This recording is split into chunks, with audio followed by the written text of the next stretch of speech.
So I started streaming after vocal consent. vocal consent was given by all three of the player party. All right, so we'll start off with Eric's, and keep in mind that each of these might be a little disjointed, as like, nobody gave me a full backstory, and one of you didn't give me any at all. So I'm limited on what I'm going with. Um, so we'll start with Eric's. So you went out searching for a new home, a new leader, maybe a new dog. And what was your reasoning for heading in the direction of Damaris? Uh, You were in the north wildlands anyways, so you're heading south. right. Was this just a general, like, I headed south until I was trying to find something? Basically, yeah. Alright. So, as you headed south, the cold of the north started to recede, and you found yourself in much more of a plains and hills area. The trees grew sparser, and you stopped seeing and hearing the normal sounds of the wilderness around you that you've grown up hearing. Even from your cave, you were somewhat familiar with the sounds of larger beasts. When suddenly you encountered a large black and white haired monster. You stood in a large field, and the creature opened its massive maw and let out a bellowing moo, causing your small form to freak out as you'd never seen such a beast before. It had small horns and was threatening you. What could this thing be? Attempting to flee, you turned and found yourself surrounded by another massive beast. Moo! It let out a large bellow. You saw a small structure in the distance, though many more beasts seemed to be covering the ground between. It seemed you stumbled upon some kind of herd beast, and you feared for your life. What did you do? Is the way to the structure impeded by these herd beasts? You can see them, numerous of them along the way, though you think you might be swift of foot enough to run away, assuming they're not too aggressive, though the two around you are certainly giving you a fright. Dave. No, I'm going to, I'm gonna run to the structure. Try to keep as much space between the unknown beasts and myself. Give me an athletics check and a wisdom save. Oh boy, off to a good start. Athletics is going to be an 11, and wisdom, 8. Alright. Nearly stumbling in fear and fright, you make a dash. Your heroic pose and stride bringing you clear past these horrific beasts all around you. You hear their mooing and battle cries echoing around you, and their battle stench seems to grow stronger the farther you run. You just envision yourself as this mighty hero striding across the field, much like those adventurers you once sought to follow. The mewing and loud bellowing of these beasts drives your heart with thunder. So much so that you find yourself bursting into the structure, despite the door only being slightly ajar. Your breath panting. Give me a perception check.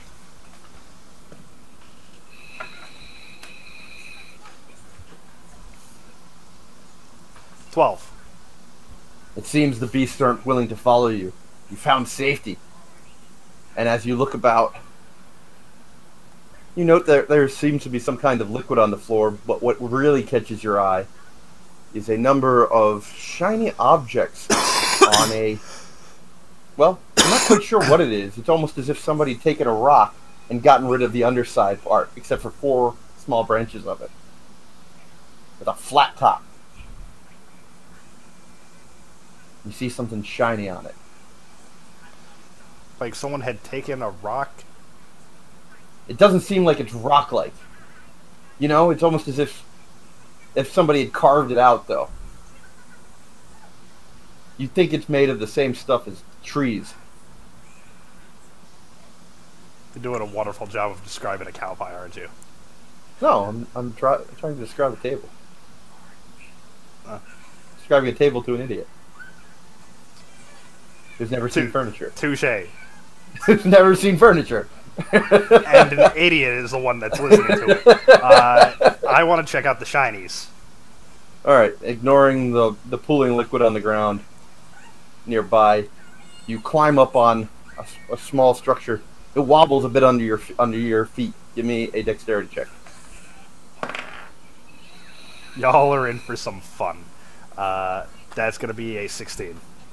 Ha-ha! You triumphantly get on top of what you will in the soon future know as a chair. Poorly crafted one. You peer onto the table, and you see small, round, yellow rocks, but flat on both sides. They kind of catch a gleam in your eye, and this looks good. You know, if you could find a chief, they'd really like these because they're so shiny. And next to them, you also see what looks to be a very thick and tough string wrapped in a circle with what looks to be a green, very bright, reflecting rock attached to it.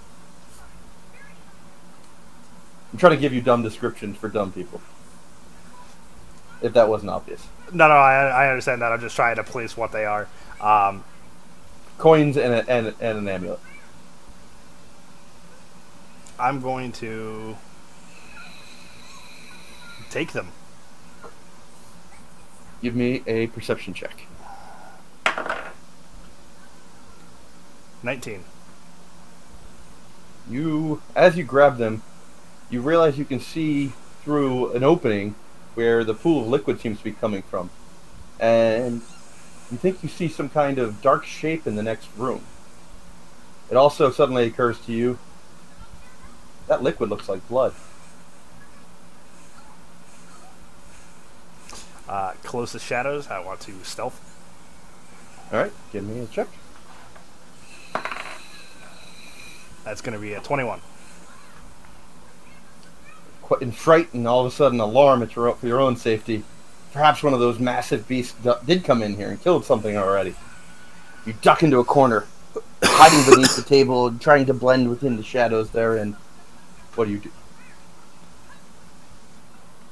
I will wait for a couple moments to see if the shadowy figure, as described, is passing through or lingering about.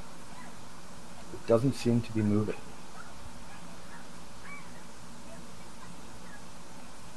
I am going to try to quietly make my escape. Give me a perception check as you do. 16. As you start to creep back towards the entrance of which you came in, suddenly catches your eye. Whatever it is, it's already dead. It looks like it's a body. Maybe another adventurer came in here seeking safety. And you can see it slumped against the wall. And you can see that it's the source of the liquid, the blood.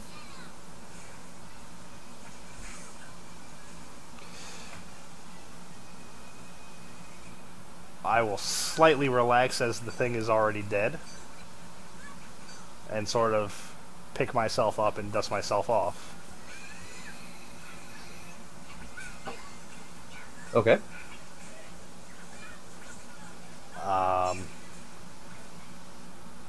Do I still have the shinies that I was collecting? Yep, you still have them in one hand.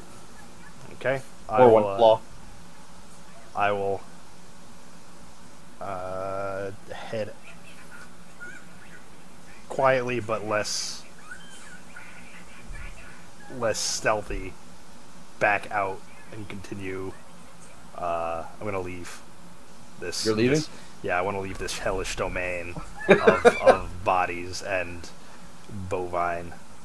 Well, you don't know they're bovine. I don't, Yeah. but I can say they are. Alright, as you walk back out into the bright sunlight, you once again revel in the warmer air. You didn't know air could get this warm. And the ground isn't white. It's brown, black in some spots, and a few patches of green, almost like they're the tops of trees on the ground. It's really weird. Where do you go? I will take a quick survey from. Is there a higher post than what I stand? What languages do you speak, by the way? I forgot to ask that of Oh, everybody. Common and Draconic. Good. I was a little worried. I was like, does he even speak common? Hmm. Sort of. Dave? Dave? Not Dave. Mike, what languages do you... Oh, I'll get to you in your turn. When I do yours. Alright. So, what were you looking for? Something that's higher than me, so I can get a vantage point to look around, perhaps see a path that I could take.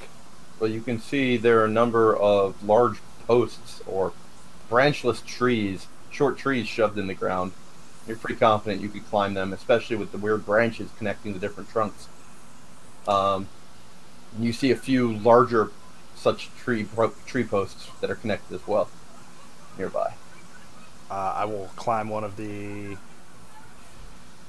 I'm 2'8". Do the larger tree posts seem? They're almost twice your height. The larger one almost twice your height. The other one's about your height and a half. All right, I'll climb up one of the taller ones. Athletics check.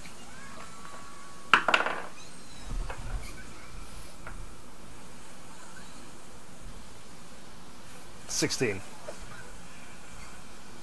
16. Yeah. All right. You scramble up quite aptly up one of these branchless trunks and look about you. Give me a perception. 17. All right.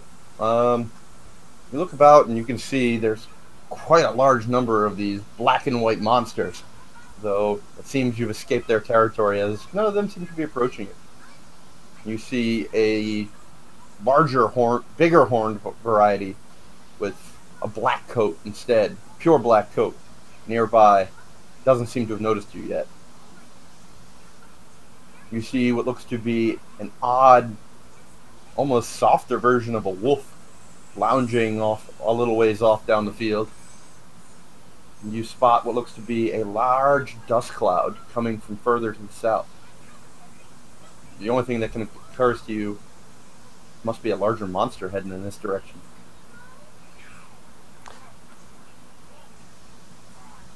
Is there any sort of path heading south, or is it just?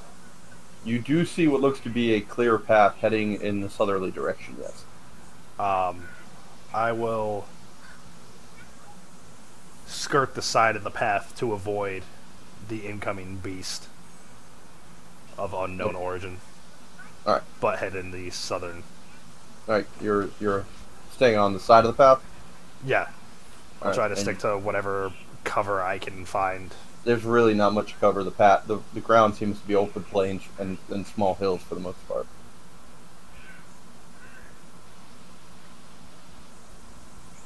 I'll just try to stick to the side and act like they can't see me if I can't see them, and just kind of.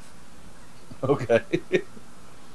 The sound of like rumbling thunder seems to come to you through the ground, and with a quick peek up, you see what looks to be a group of 8 massive beasts being ridden by men in jangling armor, with a large crest upon their chest. Can't quite make out what it is. Much to your dismay, 3 of them pull rein and stop right next to you as the others ride on towards the house. Traveler, what are you doing here?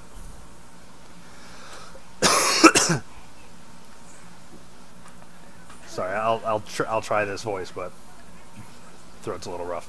You'll have some time to either accept the voice or alter it in the future. I just mean with the cold, it's not going to be exactly what I hope for. I don't think. Right. Oh, Eric's just traveling in this way. Family gone.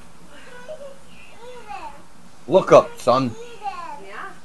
Look at me. I sort of do a 3/4, sheepish.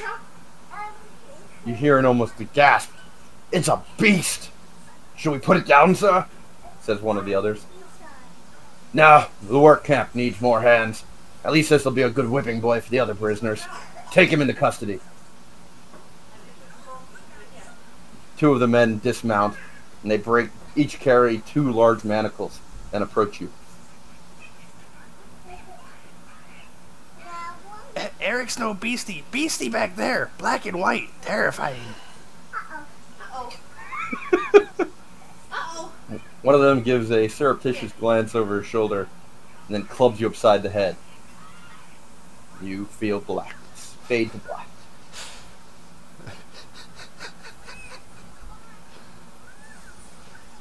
You don't remember much after that.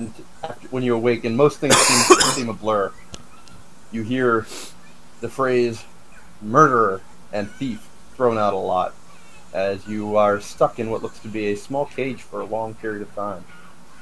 You hear, for what feels like days, sounds of mining and rocks being hit. People grumbling, shouting, fighting, more shouting, and many, many more rocks, followed by hours of interminable silence. A large, black leather covered man approaches you.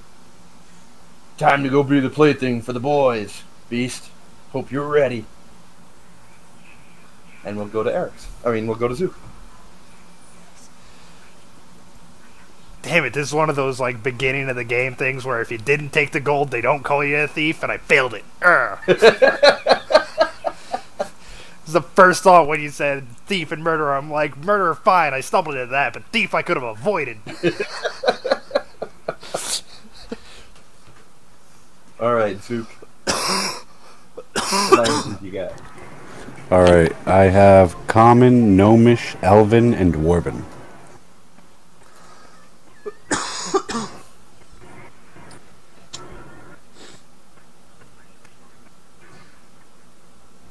Alright. I'll be able to give you a little more detail since you're smart. That'll make it easier than trying to describe a table to somebody that doesn't understand furniture. You gave plenty of detail. I know, it was tough trying to come up with how do I explain this. It looks like a rock with the bottom carved out. I don't know. It's entertaining. Yeah.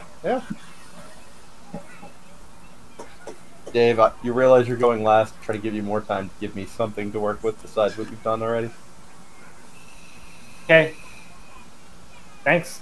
I was hoping you'd say, "Oh yeah, I know. I've been working on it." Oh, okay. Oy. All right. Let me just quickly reread again.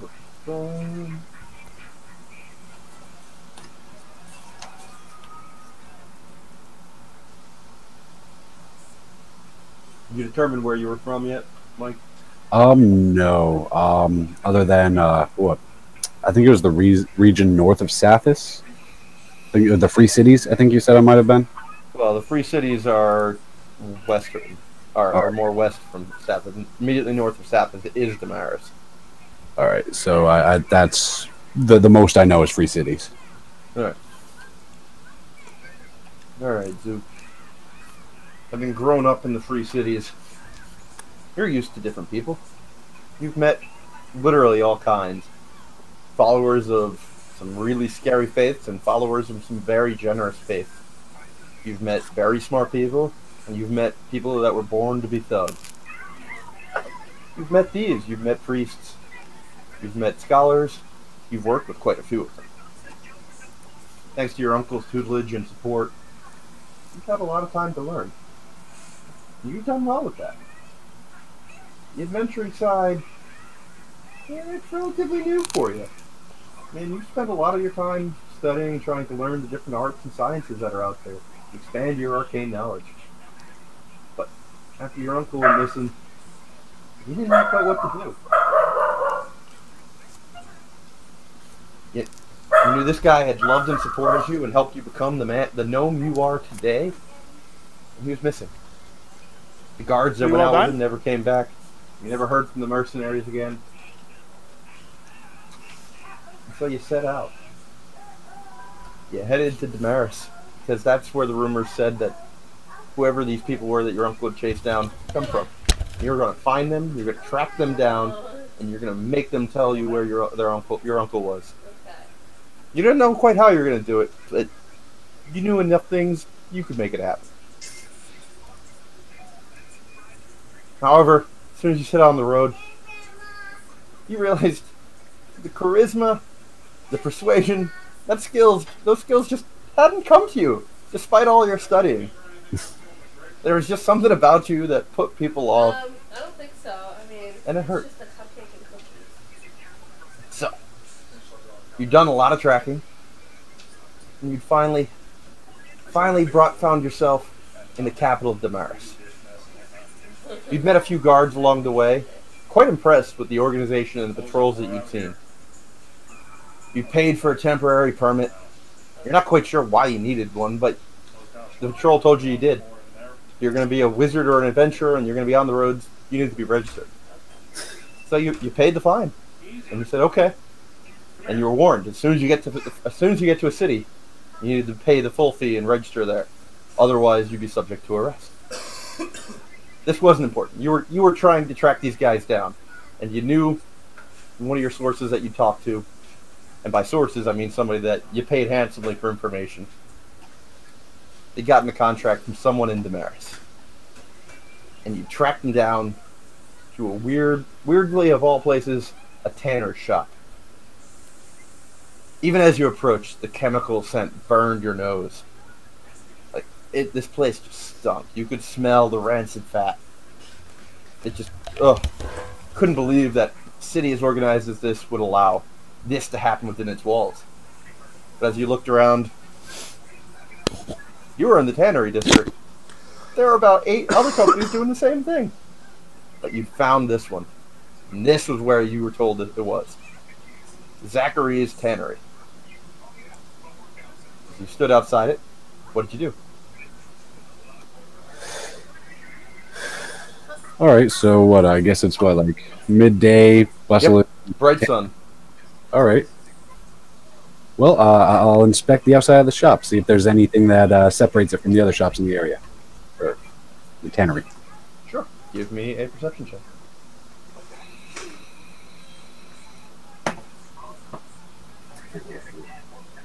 That's going to be a 10. I mean, you don't really look too closely. You take a glance around. Dave, just shoot it in the email, please, instead of sending me massive messages, please. An email works quite a bit better. And you'll have time to modify it in the future. Just send it in an email, and I can read it after we're done with Mike's. So you don't look too closely. You note that most shops seem to have some kind of animal skin spread out, and they have got some kind of animal skull above it. I mean, you don't really look too close. I mean, an animal skull is an animal skull is an animal skull. You're an alchemist and a wizard. You're not into the biology. You're not a doctor. You're not a farmer. What do you care? Other than that, you don't really notice anything different. All right. I will go to the door and see if it's open. You hear sounds coming from around the back end, and you can hear movement. The front door to the shop itself does appear to be open as you approach it. All right, I'll enter. All right, a bedraggled man in rather common clothes seems to be taking a knife and scraping down an animal skin almost immediately inside. A small counter separates the two of you. I'll approach the counter if I haven't already. The man looks up at you with one squinty eye, one bulbous, and you can see he's got a number of what you can only assume to be chemical burns across his skin, both his faces and arms. Ragged hair grows in tufts along his arms, and you can see along his head it seems as if he's had more than a few burns there, as much of his hair is patchy, though long and greasy. Aye? All right, let me see if I can get this voice down. I love it. Everybody's doing voices. It makes me so happy. I'm going to try, but it's probably just like a tone off of my regular voice. Something, dude. Let's in the tannery.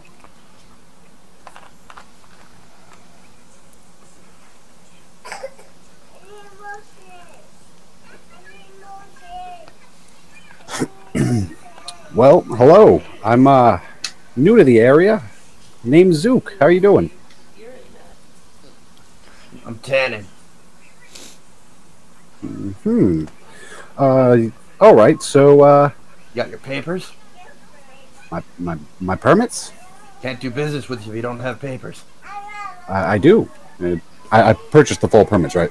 You did not. This is the first place you came as soon as you came to town. All right. I will hand him or I will flash the temporary papers and then put them back away. Cocks an eyebrow and gives you a start. You start to notice a sly grin spreading across his face. Okay, everything looks to be in order. What do you need? Well, I'm looking for some people. I was told I might be able to find them here. That they seem to be looking for some magical items. I thought I could lend a hand. Give me a perception check. 9. He narrows his eyes at you. You're looking for magic items. Why would you come to a tannery? Oh, I'm not looking for magic items. I'm looking for those who are looking for the magic items. I was told you might be able to point me in the right direction. I see. And what are you looking for them for? Well, I've been tracking down magical items most of my life. I figure I might be able to get some work. So you're looking for employment. Of sorts. What kind of work? Exactly. Well, you know, the usual treasure hunter type of stuff. Going to places and you know, all these ancient ruins and... Give me an insight check. All right. Nat 20. You get the distinct feeling that he's trying to feel you out and see if you're interested in more back alley or nefarious acts. If that's the kind of work you're asking after, is what he seems to be prying for. Well, I'm not too concerned with the means as long as it fills my coin purse, if you know what I mean. A broad grin spreads across his face, and you can see many of his teeth are missing. This fellow is clearly not the most pleasant individual. How much are you willing to pay for the referral? How much gold do I have on me? You've got a few coins.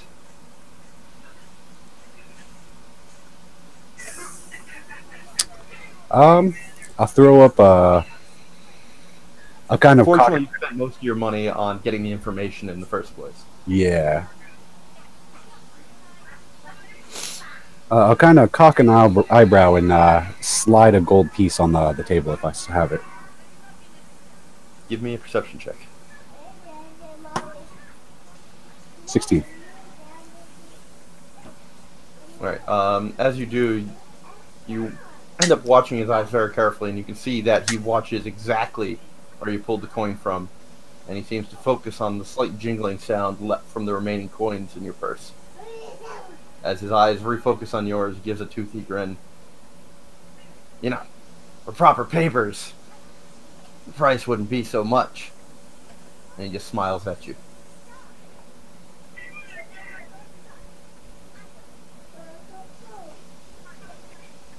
Well, what price did he have in mind?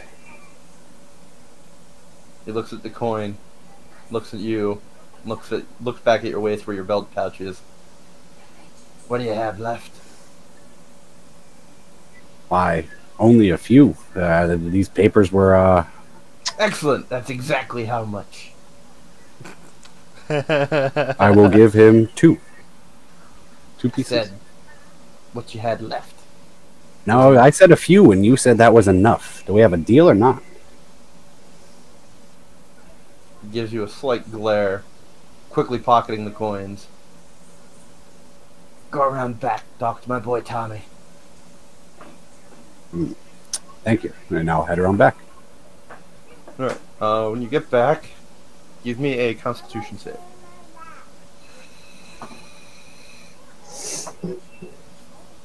That's 18. A lesser gnome would probably be on his holding his knees and wheezing, at this point, as the fumes are quite heavy back here. You're not quite sure how these insane humans deal with this day in and day out, as the chemical scent back here is so overwhelming. Even your hardy gnome constitution, you feel a little lightheaded. Though most of the effects, you're tough enough. You thank your gnomish ancestry for that. But you walk back and you see three men stripped down to the waist. Two of them stewing massive pots with large wooden oars. Seem to be doing something, you're not quite sure. And you see a large burly man. He's got more than his share of pocks and scars across his entire body. It's a large knife just skinning the fat off of a large, what looks like a bear skin. Each of them looks up briefly at you as you walk around, but none of them say anything. First, I guess I'll check out the pauldron, see if I can kind of guess what kind of chemicals they're using. Alright. Give me a knowledge or alchemy check. With alchemy, right? I didn't think alchemy's not a skill, is it? Yes. Not on my list. Did they take it out? Did they replace it with something? I think they did.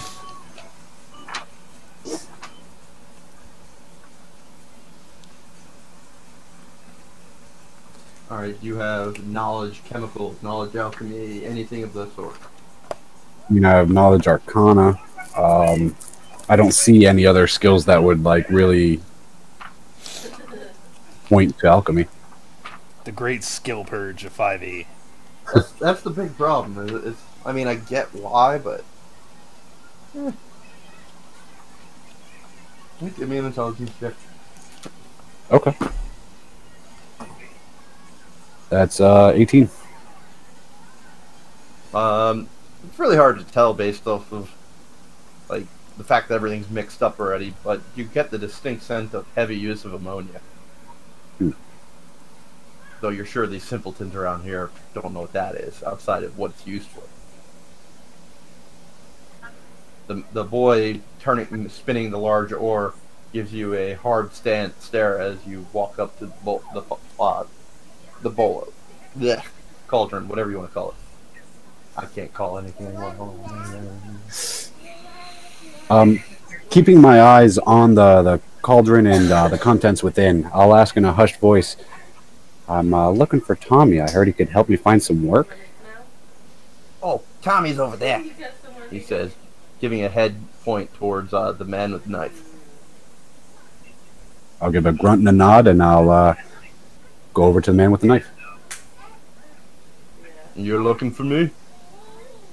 I am. The man behind the counter said you might have some work I could find, or find some work for me. Zachary sent you over for work? He did. You have accommodations? Accommodations? A place to sleep. I haven't had anything lined up yet, but...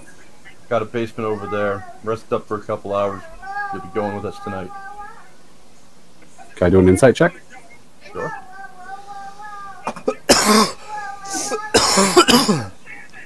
23.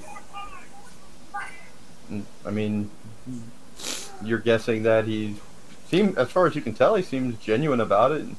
He's telling you that there's a bed somewhere in the basement, is your understanding, and that the work you requested seems to be very rapidly forthcoming. All right, I'll take a few steps towards, I'm assuming it's a hatch or a staircase. Yep, hatch.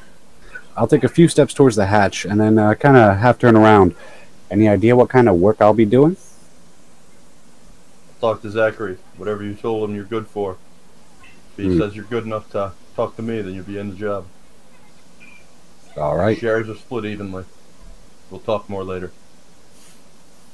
I'll go down into the hatch.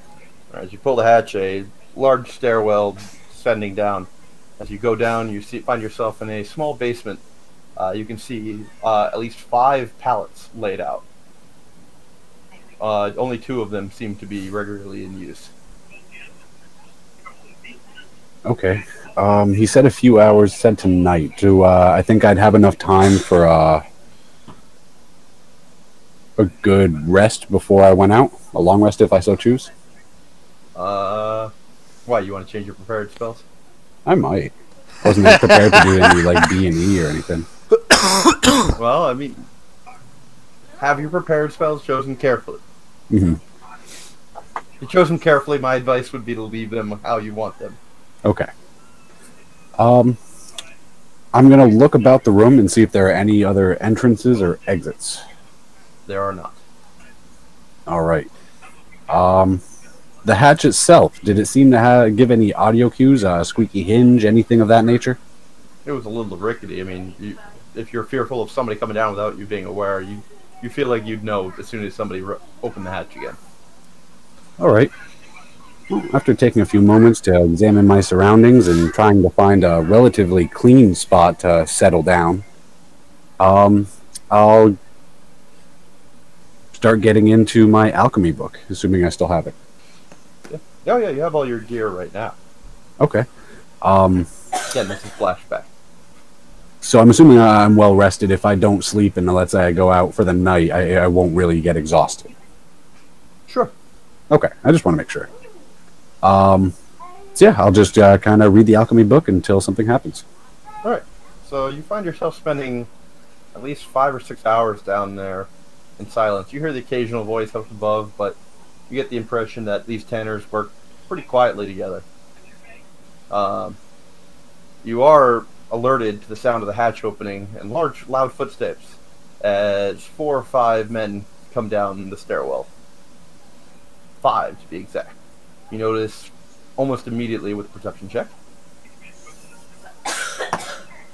13. that they're all rather darkly clad. Most of them seem to have some kind of blade attached to their belt, whether it be sword or just long daggers. Many of them appear to be slim. You catch sight of what looks to be elven or half-elven ears on at least one of them. They look at you in a little startlement as they come down, and the half-elven one speaks up. Ah, so you're the new one they brought on for the job, eh?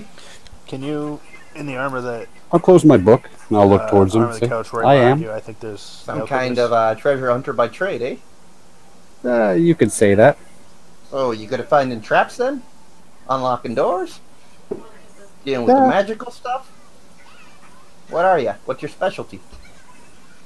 A little of this and a little of that. I can take care of my own. Thank you.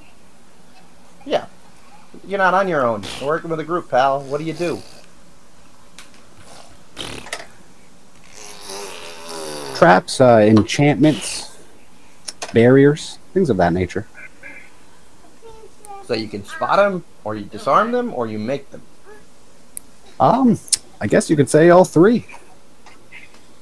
Alright. Sounds like you'll be going with me first then.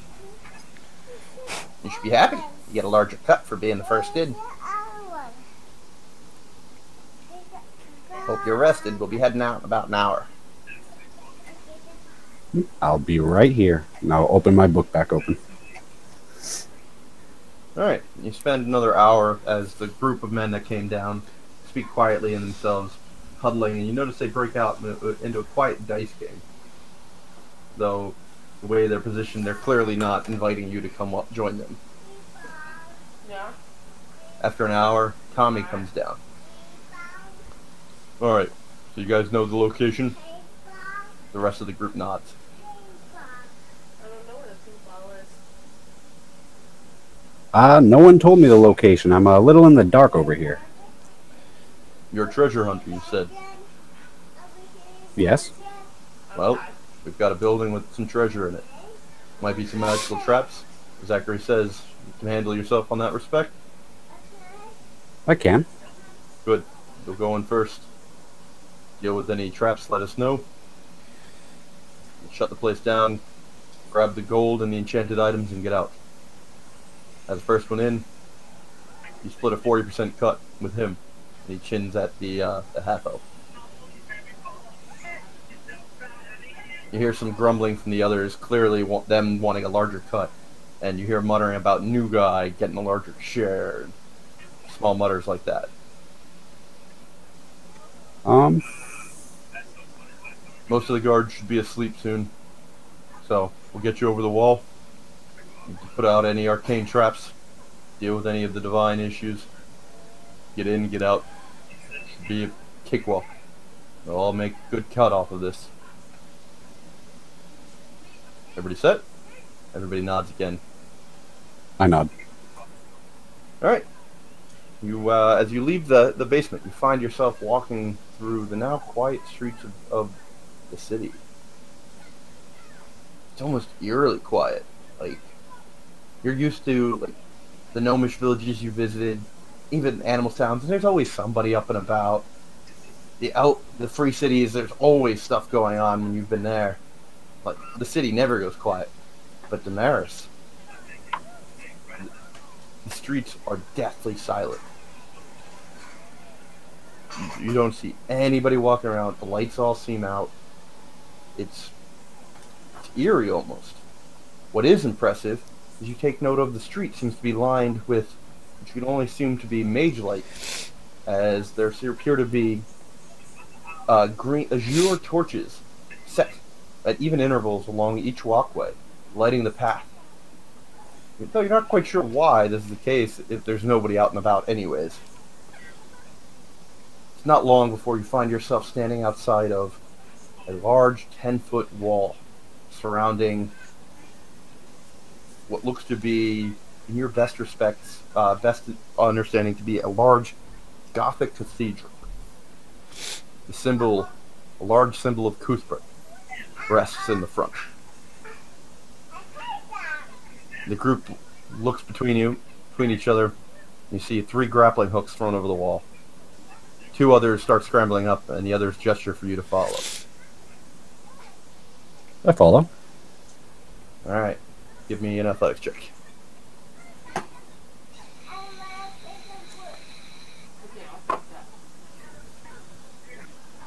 Two. Alright. Your first attempt finds you scrambling up and sliding all the way back down. Much to your dismay and chagrin. The rest of them just shake their heads in puzzlement and anger. Get over the wall! Give me another athletics check, assuming you're going to try again. I'll try it one more time.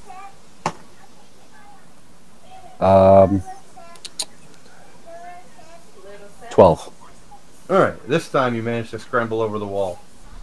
And you can see the other 2 have already gone down the other side, and they're just shaking their head at you in almost disgust.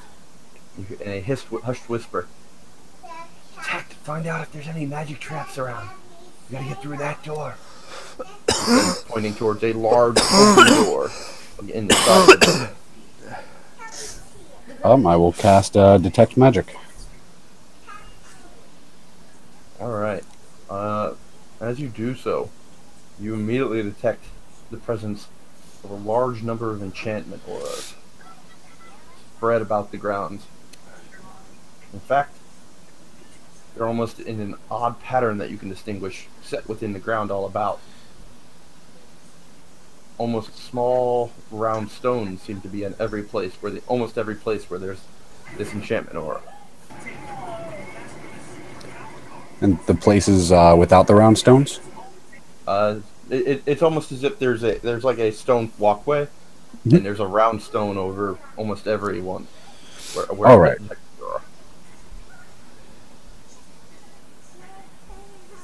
Avoiding those and any other magical sensations I feel on the ground, I'll approach the door.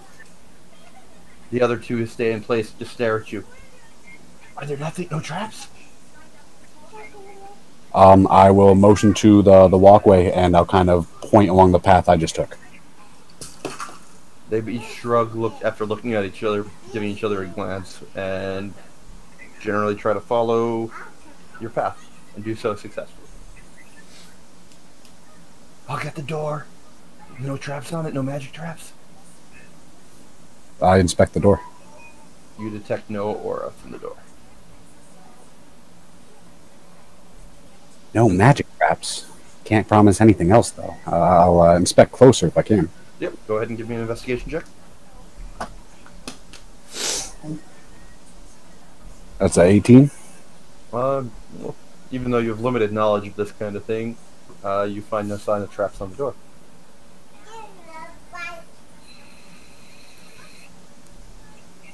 Though you do spy the large iron lock. But Mhm. based off your companion's actions, you think they're prepared for that at least. I'll look to him. Door seems clear. They nod, and one of them bends too and pulls out a set of lockpicks and starts going to work. Within a few minutes, you hear a click, Alright, you wanna go to bed? and he turns the knob, smiling with a bravado. You out of Says, bed "Go tomorrow? on in." You out of Where's the halfling at this point? The halfling was one of the ones that did not come over with you. Hello? The half elf did, You out of and what bed looks to be a tomorrow? male, a human. But the halfling said he was one of the first ones in. The half elf. Oh, half elf. I'm Okay. looking, hold on. Well, continuing to check for any magical sensations, I'll head in. You hear a whisper. It should be the third door on the left. Stairs down, and then another door to the right. First door on the right, the bottom. It's where we want. Go to bed.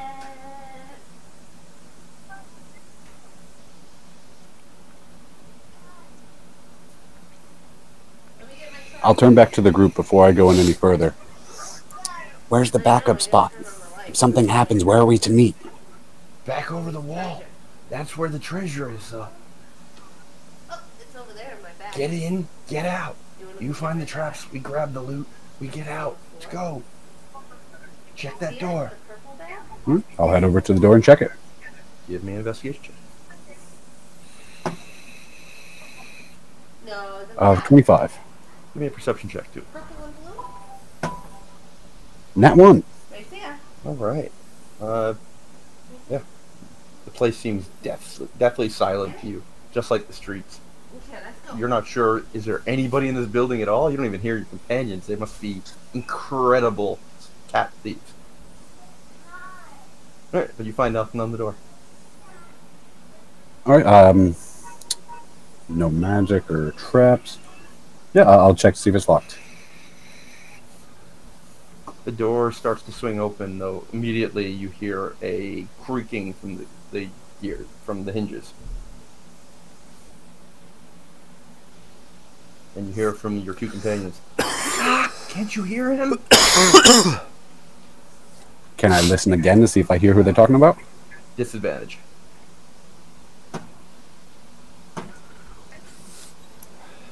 Four. No. You hear nothing.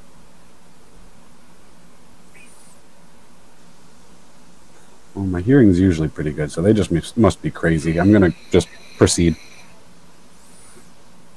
The human runs up as he sees you start to pull the door, placing a hand on the door and a hand on your shoulder. "Stop it, you idiot! There's a guard out there, or a priest." Realizing my mistake, I'll cock an eyebrow and I'll bluff. You're afraid of a guard or priest? "You idiot! We're trying to steal from the Church of Cuthbert in Damaris. Yeah, I don't want to get caught." Oh shit! I'll kind of roll my eyes and I'll step back and I'll gesture, lead the way. The half-elf walks up with a small vial of oil and pours small bits on the hinges. Takes a cloth and starts rubbing them into the hinges, while the human holds the door steady, stopping it from moving. Both the half-elf and the human glare at you. "Idiot! Trying to get us caught?" They slowly pull the door and the hinges move silently. "First door on the right, go check it. Quietly." I keep an eye out for traps and any magical sensation. I'll check out that door on the right.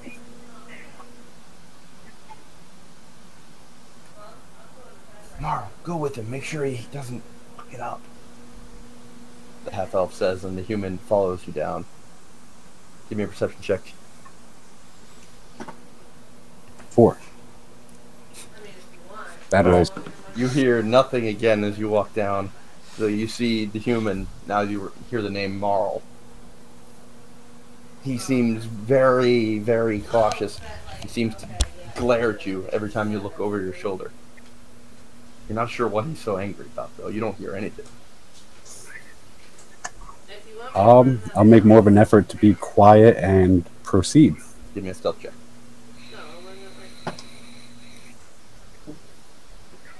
20, not natural. Huh? Yeah. Marl's glare seems to soften a bit as you make the effort and start to move, deathly silent. As you approach the door, that was indicated to you. I'll check it for traps. All right, give me an investigation. 19. All right. You detect a small enchantment aura around the door handle, though you see no other sign of traps. I'll look to. You said his name was Merle. Marl. Marl. I'll look to Marl and I'll gesture to the doorknob and I'll shake my head. No traps? Good. And I'll hold up my hand and I'll say trap. Oh, shit. Can you disarm it?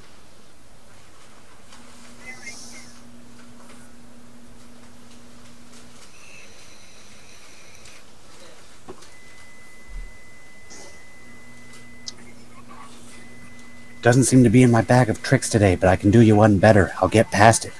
What are we looking for? There should be a few statues, golden, and then a whole bunch of other stuff. It's their treasure hoard in there.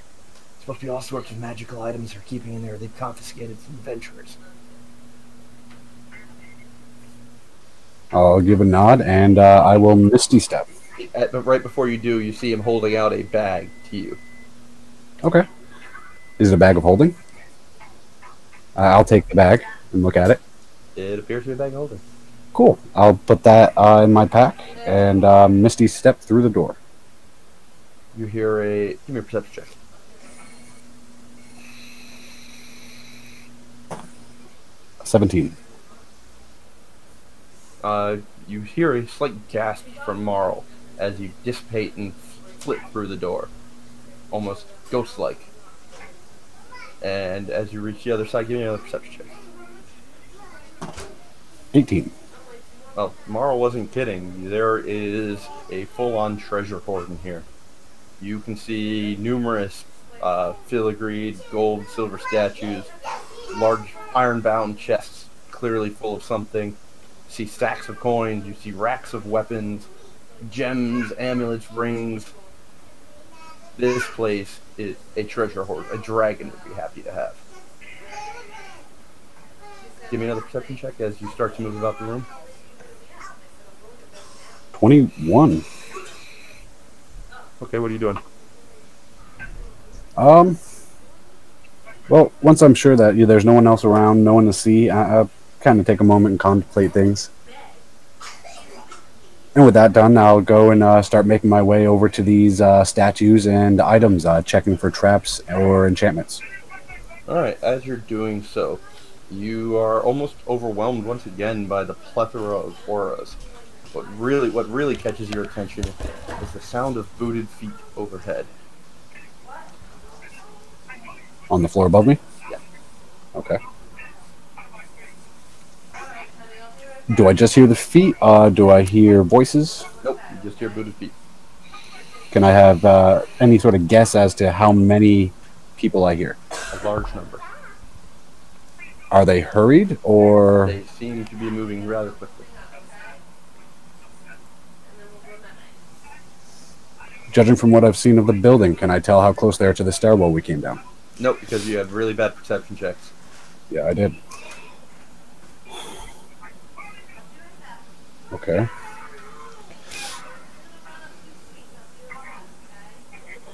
Back to the auras then. What? Oh, the- aura. Okay. Yep.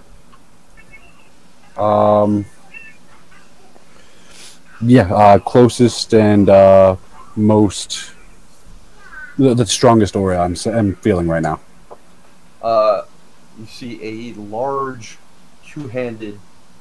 You're not quite sure whether you call it a mace or a cudgel, but it seems to give off quite the impressive both evocation and enchantment auras. Okay. Almost overwhelmingly powerful.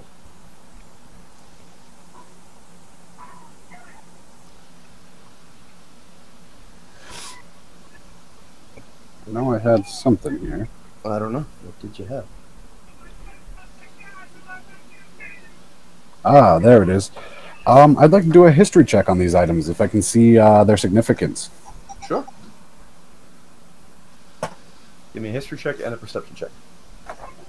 All right, history.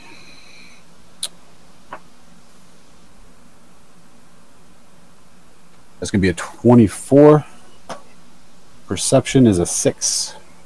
All right. You want to sit with Daddy? So, history. Based off the engravings and markings you see on the cudgel, you believe you may have just stumbled upon an artifact of St. Cuthbert's. Like, this thing, if you could sell it, would be worth hundreds of thousands of gold. Study-wise, you believe there's all sorts of knowledge you could obtain just from trying to study the magic that went into this. This is god-level power, you think. You recognize a number of other items that, though they don't seem to be nearly as historically significant, you do recognize what appears to be their make from similar weapons of the past. Flaming weapons, electric weapons, weapons that allow the users to flit across the battlefield, causing mass destruction. All right. I'm sorry. What was the god you said it was? I'm not familiar with that one. St. Cuthbert? Yeah. Do I have any knowledge as to who that is? Yeah, you do. Who's messaging me? Dave, is that you again? Look at his grin.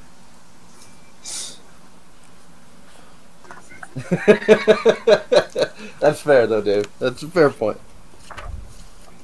Dave is laughing at you right now. Is he? Yeah. I can't necessarily disagree with him on that point.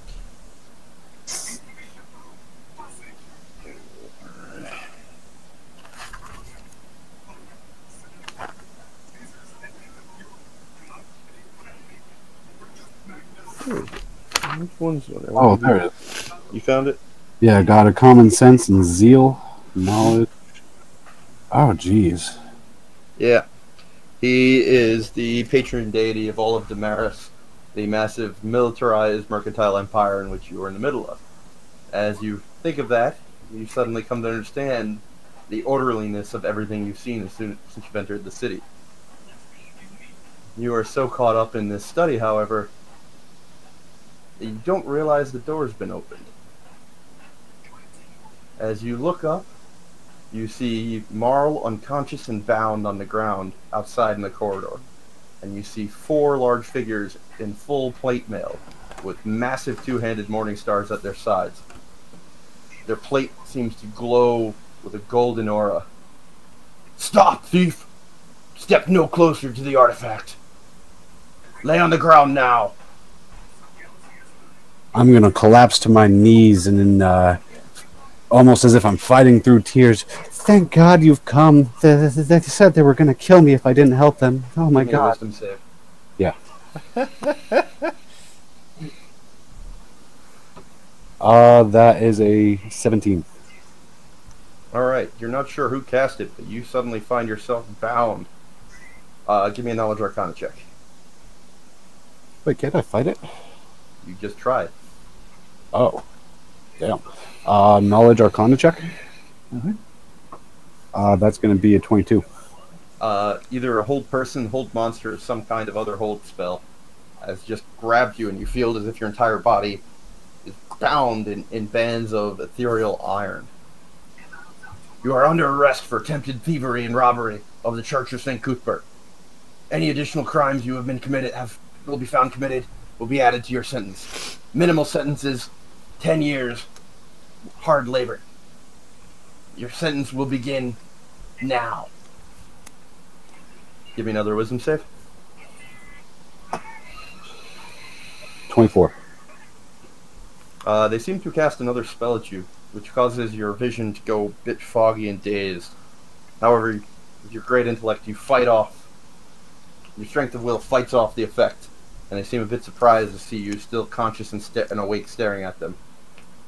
Tough guy, huh? 2 more guards come in, not wearing plate armor but just chainmail. Their cudgels are significantly smaller, and they proceed to beat you to unconsciousness.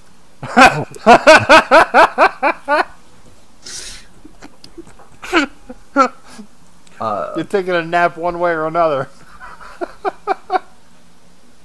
You're not sure how long you were unconscious for. Yeah, that's what Dave wrote. You're not sure how long you were unconscious, but you find yourself on a rattling cart in an iron cage, a gag in your mouth, your hands bound, your fingers separately bound apart from each other, all your gear stripped from you, your feet manacled together, and then a neck collar binding you to the cage as well. A number of guards seem to be riding horses around you, and you see a few others in similar situation on the wagon next to you, and a few that are just simply manacled. You recognize Marl as one of the manacled figures nearby. As you awaken, he glares at you. How close am I to him? There's like 1 or 2 ragged individuals between you. All right, any guards specifically nearby, or are they kind of, good They're length away? just kind of riding near the wagon. They're not like specifically next to you now. All right. Oh, I'm gagged, aren't I? Yes, you are. So I'm going to shoot an even dirtier look back at him. He seems a bit taken aback at your glare. You fool! Didn't you hear the signal? We're supposed to get out. I got caught waiting for you. This is your fault. You took too long. Too loud. Shouldn't have taken a bloody amateur with us. I guess I'll just continue my glare. I can't really respond.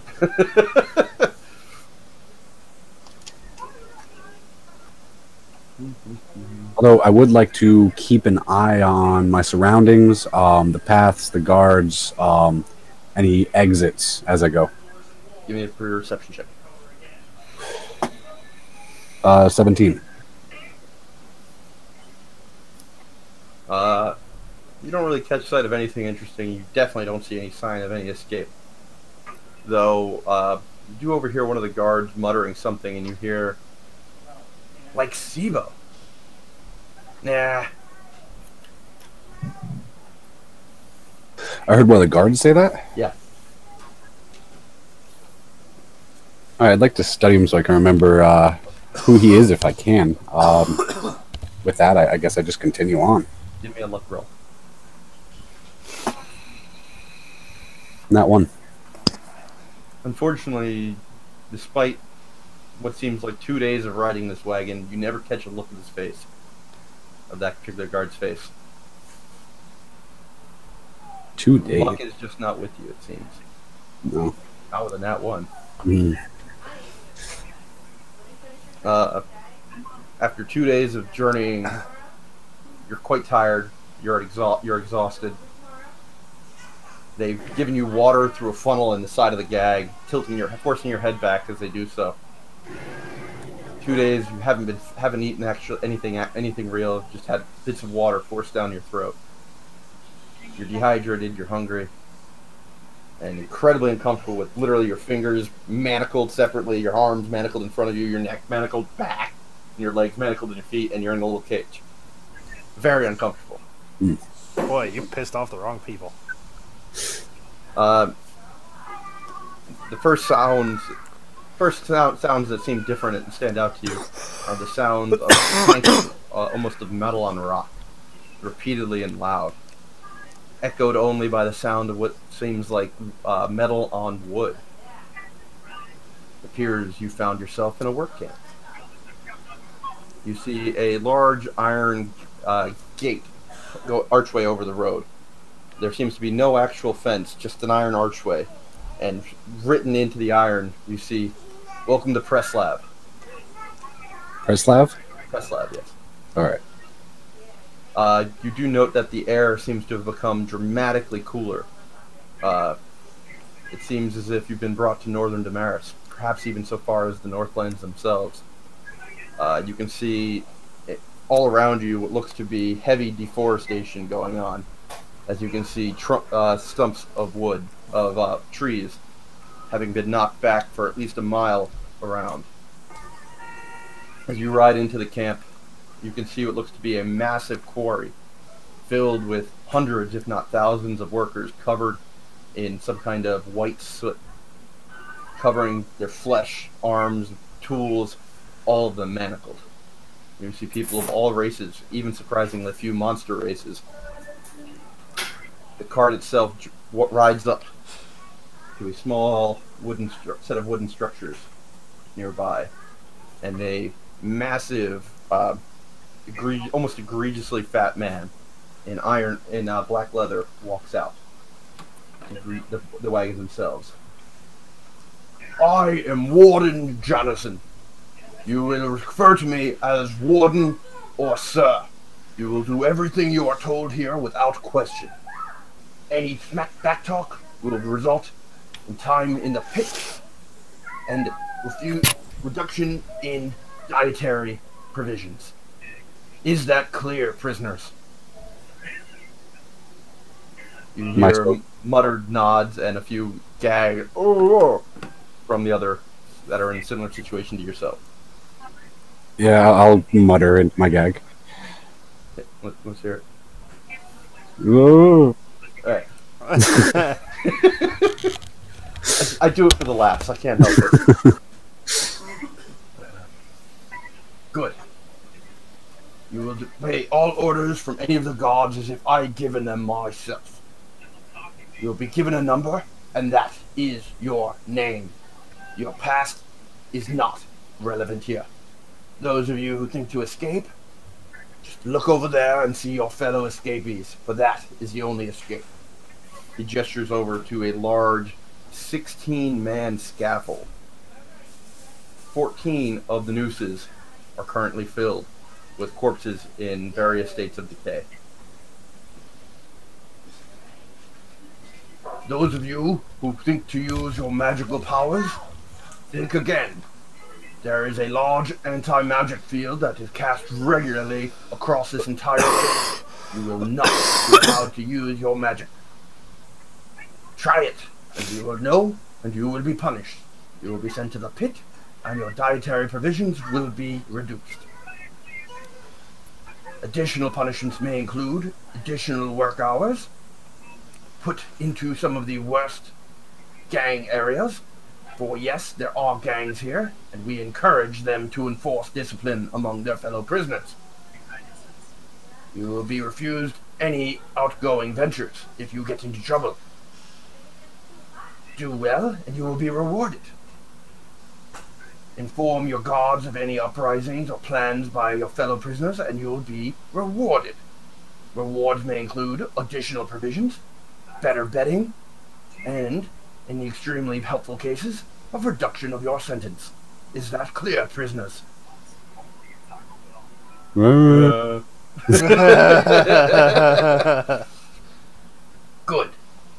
You will all be ungagged, though your manacles will remain. You will be given a prisoner number, and you will be expected to know it and respond to it. Is that understood, prisoners? Yeah. Alright, one by one, the prisoners are unmanacled from the wagon, and they shuffle forward. They're given a small piece of paper, no bigger than a postcard. On it is scribbled a number. It is read aloud to them, and you are given 5 minutes to study it, and then it is taken away from you.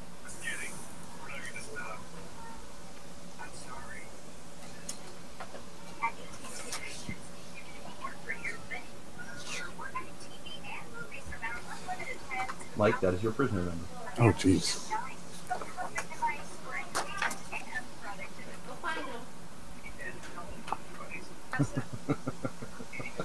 Oh boy, if Eric's has a prison number 2, this is gonna be bad. Eric has a prison number 2. Shit. Time to respond to all the numbers. You got your number? I got it. Alright. With a deep sigh and not sure what you're going to do, you shuffle off to find your quarters and your new work detail.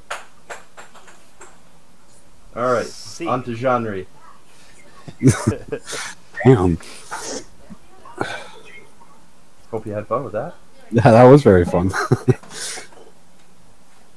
This also gives you guys an opportunity to see each other's characters a little and get a feel. Mhm. I'm hoping to increase party bonding, even though you haven't met each other yet. All right, gotta read Dave's real quick.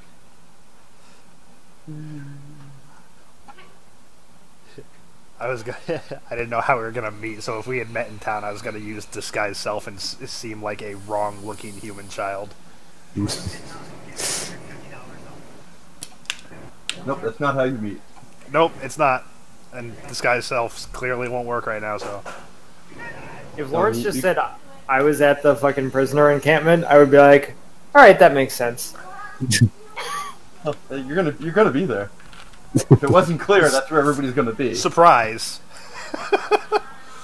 No, I know, but like if you're just like, yeah, you're just there. Well, if you didn't give me any background, yeah, that's what was about to happen. That's like, alright, Eric's and Zook and Dave, you're there.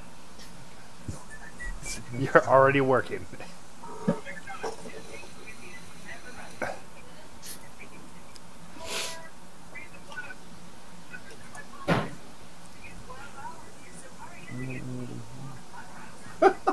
Jeez, Dave.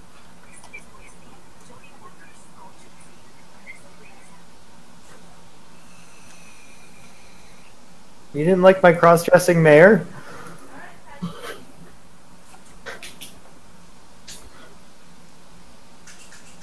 Mayor?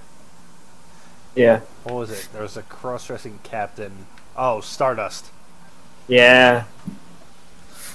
Played by Robert De Niro. Fantastic. His entire crew knew. It was such a bad movie, but I loved that part.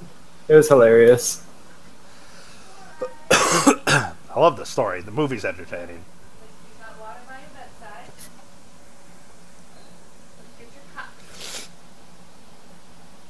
Oh, and we'll do a diaper change.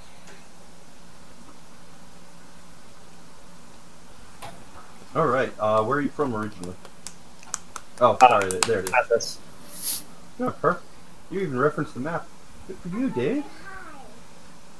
I'm so proud of you. Show Daddy your hat. You referenced. It only took me like 2 hours, but Hey, you know. you're the first person who's referenced something from my map. Put a lot of work into that. That's awesome. Just made my night right there. It makes up for everything, Dave. Or almost. Huzzah! Say bye to everybody. There it is. You want to say bye? Bye. Bye, everybody. Bye, everybody. Bye, everybody. Bye, everybody. Hi, Penny. Say the night. Good night. Night night. Night night.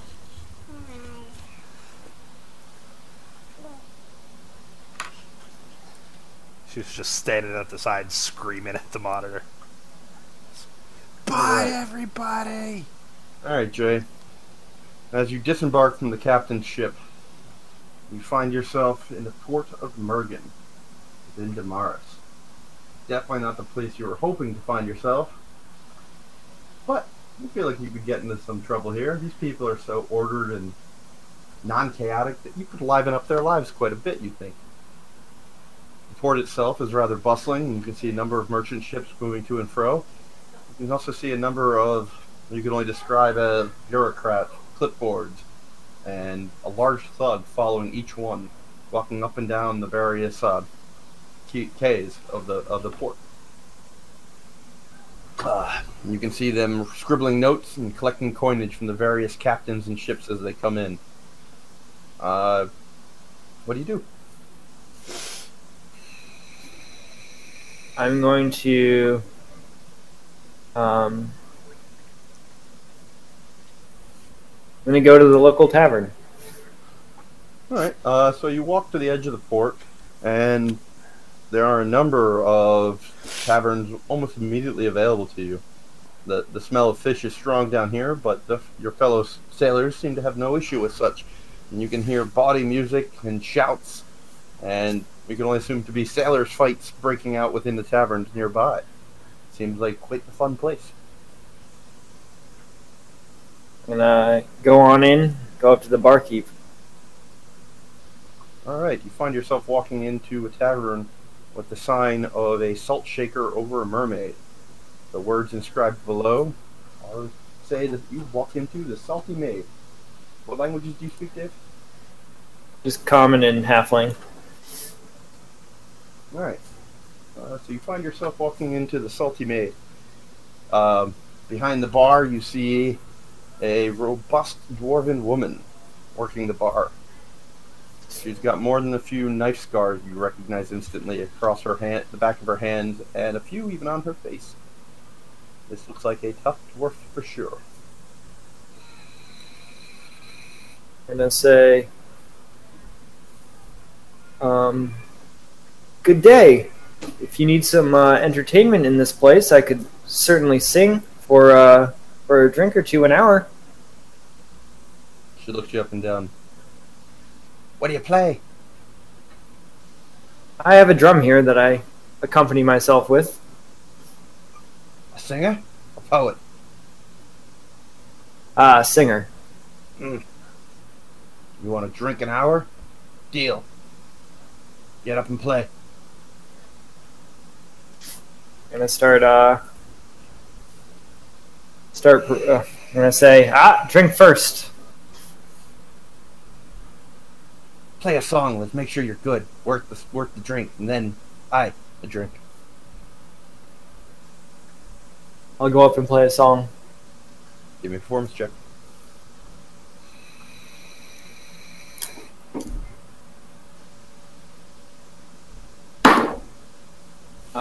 24.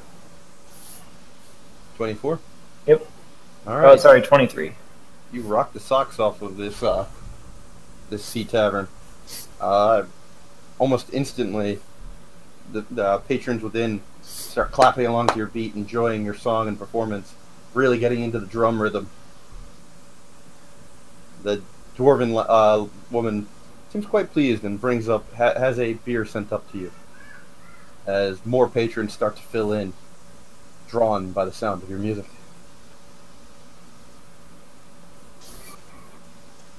She looks up at you and calls over, "Drink an hour. Keep playing like that."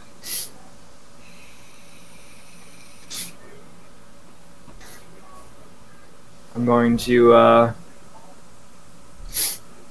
put my hat out for tips, and I'm gonna keep playing. All right, give me a perception check and give me a performance check.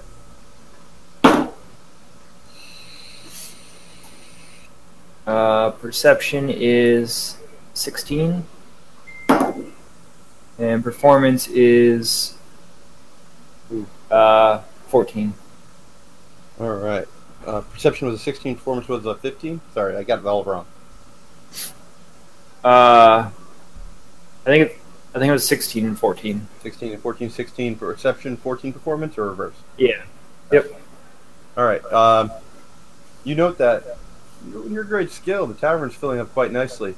So much so that give me an insight check.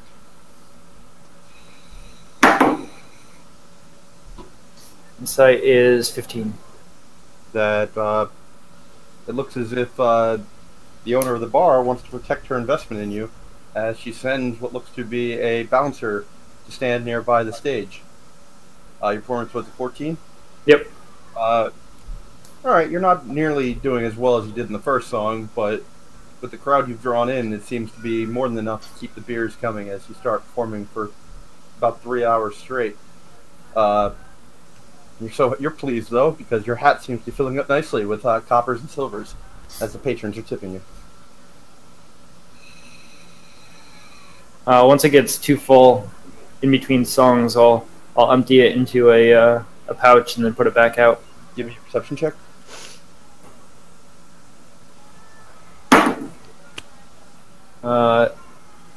11.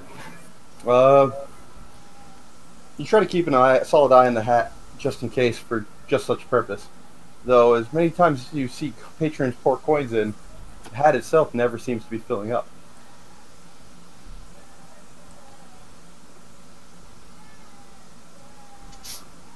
Okay, I'm going to, when I see any silver put into it, I'm going to. Actually, I'll put it a little closer to myself, and when I see, a lot of silver in there, I'll do the same and empty it into my pouch. All right. As you attempt to move the hat closer, the bouncer's arm lashes out, catches your arm. He looks you in the eye and shakes his head and gives your arm a gentle push back.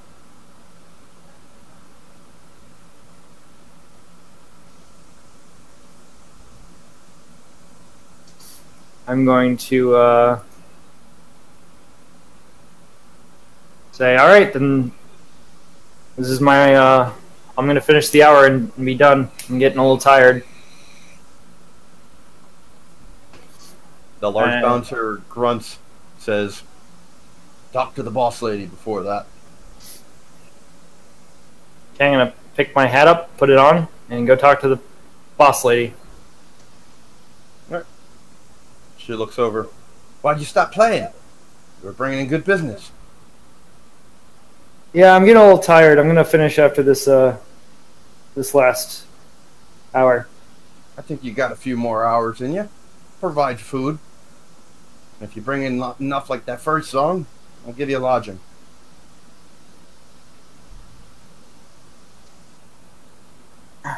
You've got plenty of business here. I think I'll.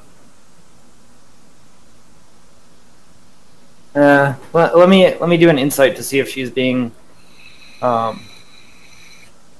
particularly shisty. 12. She does seem to have a bit of a gleam in her eye, but she also seems to be offering legitimately to provide a meal and lodging for you. You don't catch any sense that part is underhanded. I'm gonna say, okay, as long as I get to keep my tips. She smiles and gives a slight guffaw. You're serious?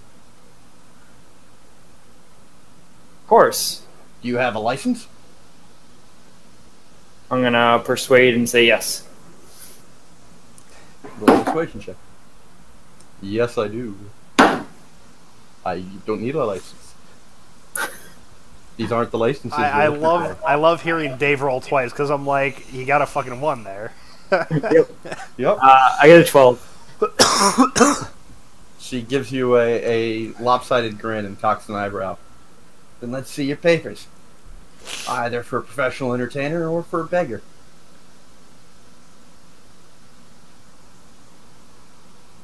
I'm gonna say, yeah, they're actually at my room. Let me go get them. You don't have a room, boy. Yeah, I do. It's in another tavern. You got a room in another tavern and you came here without papers. I like to spread my business. It's only smart. She leans in a little conspiratorially. Let me do you a favor, lad. Get back up and perform. I'll give you the food and a bed, and I won't tell anybody you don't have papers. And half the tips? Ha! You're ballsy. Give me a persuasion roll. Motherfucker. 12. Most unpersuasive bard on the planet. She laughs. If you make 5 gold out of the night, I'll give you 1. And that's being generous.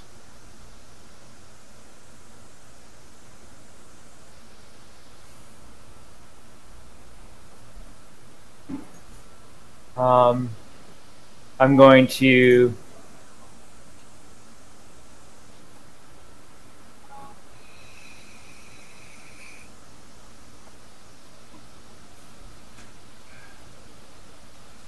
You're going to give me a 20% cut on my own coin? For not having papers and the liability I assume by allowing you to play? Yeah. And I'm being especially generous because you did well in the beginning. Don't make me question that. I'm going to say...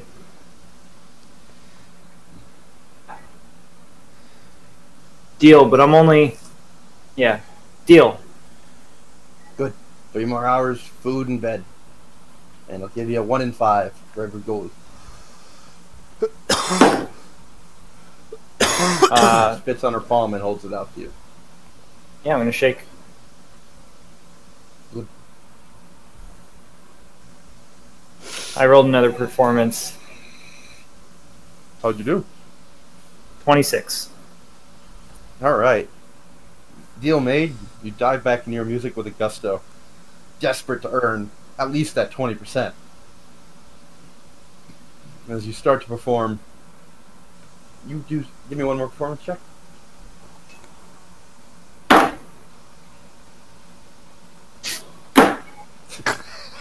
Nat 20. And that one followed by a nat 20. As you start to perform, you dive into it with a gusto, nearly slipping up, but you turn the slip up into a brand new song of ribald joy. And the crowd really gets into it, and the tavern starts to get packed. The dwarven barkeep seems quite pleased with your work, as you see coppers and silvers piling into your hat in large amounts. However, you do see as the bouncer, making less effort to be hidden, dumps most of the coinage into a pouch of his own. Every now and then, you can only assume that it'll be split later, but he's keeping the hat empty, allowing you to continue to perform.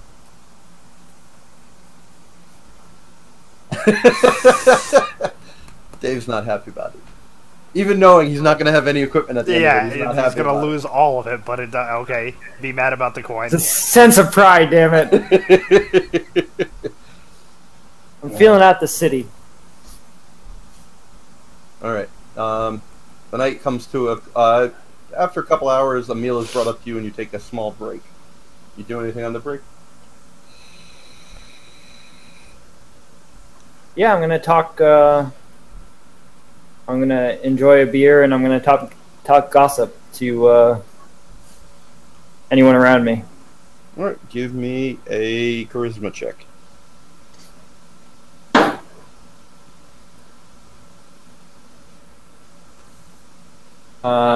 20. All right. You find a good bit of common knowledge, and you're quite shocked about how this Damaris country is run. You'd heard rumors and you've heard of it in the past, but the primarily human mercantile country is supplemented by a large population of dwarves who really appreciate the orderliness of it. If you weren't familiar already, you learn that St. Cuthbert is a primary deity, and they take his order and zeal to heart and to the strictest measure. Everything is run by a guild with fees, fines, and rules, from the lowest thief, lowest beggar, all the way up to the nobility. Everybody's role is defined by their papers. And as you talk, you find that maybe you didn't get the worst deal in the world, as the fines and penalties for working without the right papers can be quite serious.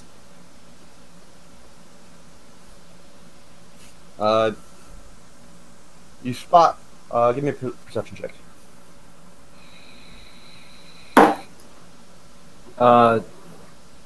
21. As your meal is wrapping up and you're about to go back on stage, you catch sight of a familiar sailor. You're pretty sure he was on the vessel you just left. He seems to be you don't know when he came in, but he seems to be leaving the tavern now. Did I finish my... Yeah, you finished your meal. No, I finished my meal, but I'm only on a break, right? Yeah, you're not done with your agreed time.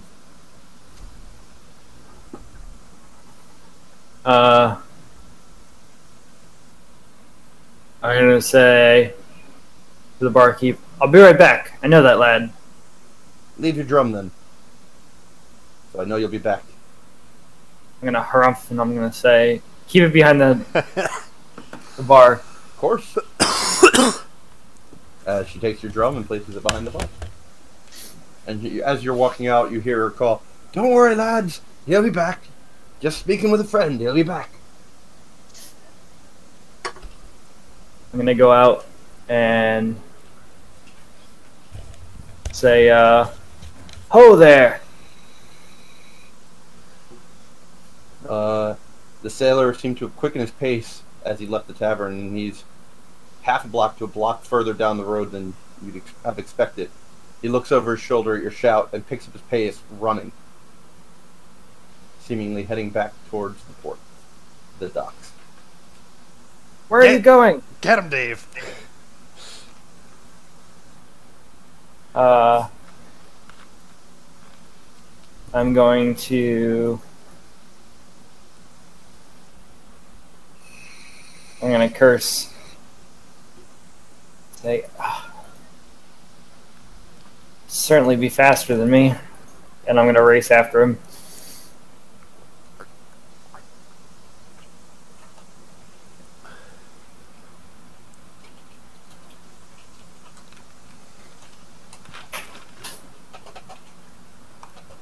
Do you have a permit for night running?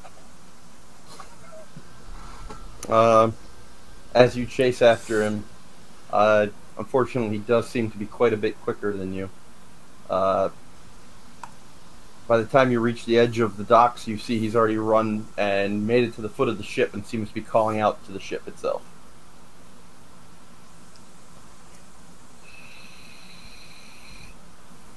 A number of the harbor masters and guards seem to look up at the shouting, casting eyes in your direction and at the ship.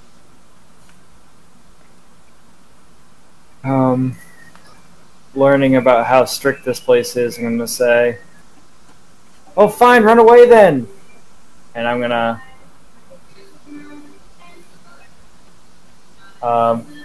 go back to the tavern.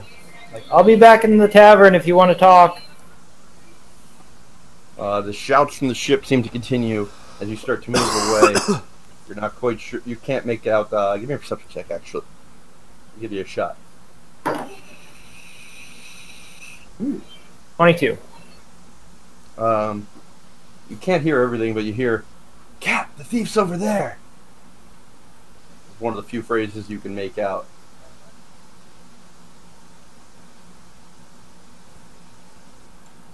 You don't hear the guards on the dock saying anything, but you can see them slowly starting to make their way over towards in the direction of the quay the ship is docked on.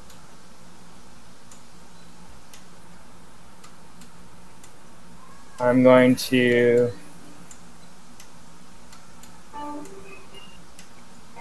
gonna run back to the tavern. All right. You have no problem getting back to the Salty Maid. The crowd seems to have lessened somewhat, though most of the people seem to have waited around in the hopes that you'd return.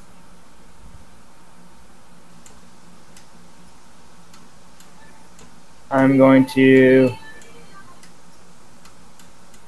go up to the barkeep and say, I think I need to cut my contract short. It's not what we agreed and shook on. We got another hour and a half, 2 hours of playing, boy. I know, I don't want to cause you trouble, though. I'll just take my drum and leave. Trouble? What'd you do? You said you were speaking to a friend. You weren't gone long enough. Did you murder the poor boy? No, but I think he might be after me. Some friend? If I leave now, I'm going to lose a lot of business. I'm going to have to keep the drum. I'm sure you've made enough to cover me. My being here. You're not losing business. You've gained business. Give you the drum back for 5 gold for breaking the contract, then. Do I have 5 gold? You've got a pouch with coins. You're not sure if there's 5 in it. I'll look through my pouch. Actually, how much is it? Yeah, I'll look through a pouch. Through my pouch. She smiles, hefting the drum up onto the counter. Just toss the pouch on, take the drum, and you can go. Nope. Give these boys enough of a dwarven brew, and they won't even know you're not playing. The drum will sound in their head anyways. She gives a low chuckle. You find that you've only got 3 gold and a few spare silver and copper in your pouch. I'm gonna hand over the pouch. You do so smiling at your ill-gotten other gains that are secreted within your backpack. And take your drum. Oh, that's why I assumed I had more than 5 gold. Nope, we've got other goods. Nice. I'm going to head out to another tavern. All right, you head back out in the street. The roadways are, at this point, though it's dark out, well lit by azure flames that don't seem to burn, though they cast light across the entire street, keeping the entire way well lit. The main thoroughfare you're on seems to run north and south.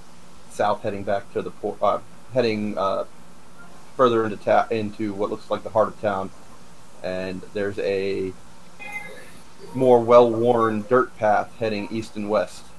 East heading back towards the port and the ocean. I'm going to go south towards the center of the city. All right. Give me a perception check as you do.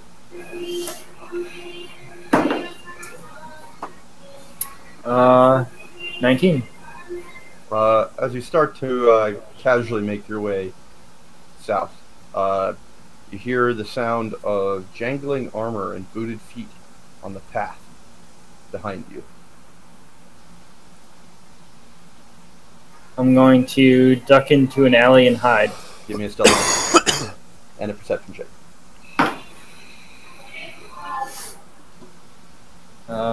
Stealth is 21. Perception is 17. All right, you pretty sure nobody saw you duck in as you slink into the shadows. Peering briefly out, you see what looks to be a squad of guards, at least 10 of them, running up and heading in the direction of the Salty Maid. They seem to pass the street as they enter the tavern without looking in your direction. Okay, I'm going to go into my bag, take out a change of clothes, and use my disguise kit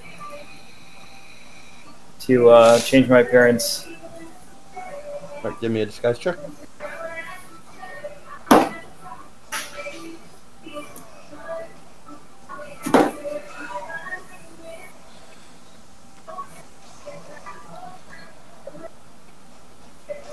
And give me a perception check. So that's 19 and 18.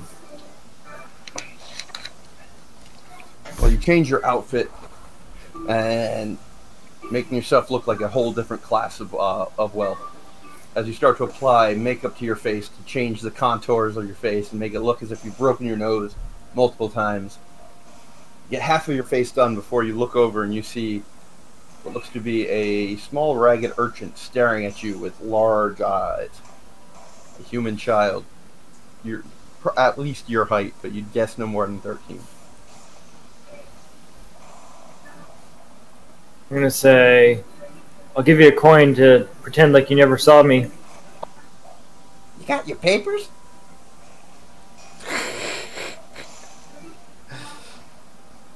Which Of band course. are you with? Of course, I'm an adult. Which band are you with?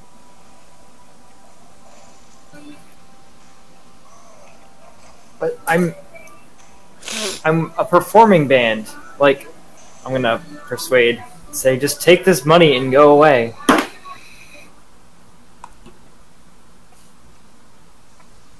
I got 11. Take the money that you don't have because you left your pouch at the bar. No, I reached into my pack and took out a coin. Alright. The kid quickly snatches the coin, skitters a few steps away, and goes, "This is Red Fox territory, and you're not a Red Fox. And I don't think you have papers for any of the other bands either. I'm going to tell the boss." And he runs off down the alley. Little fucker.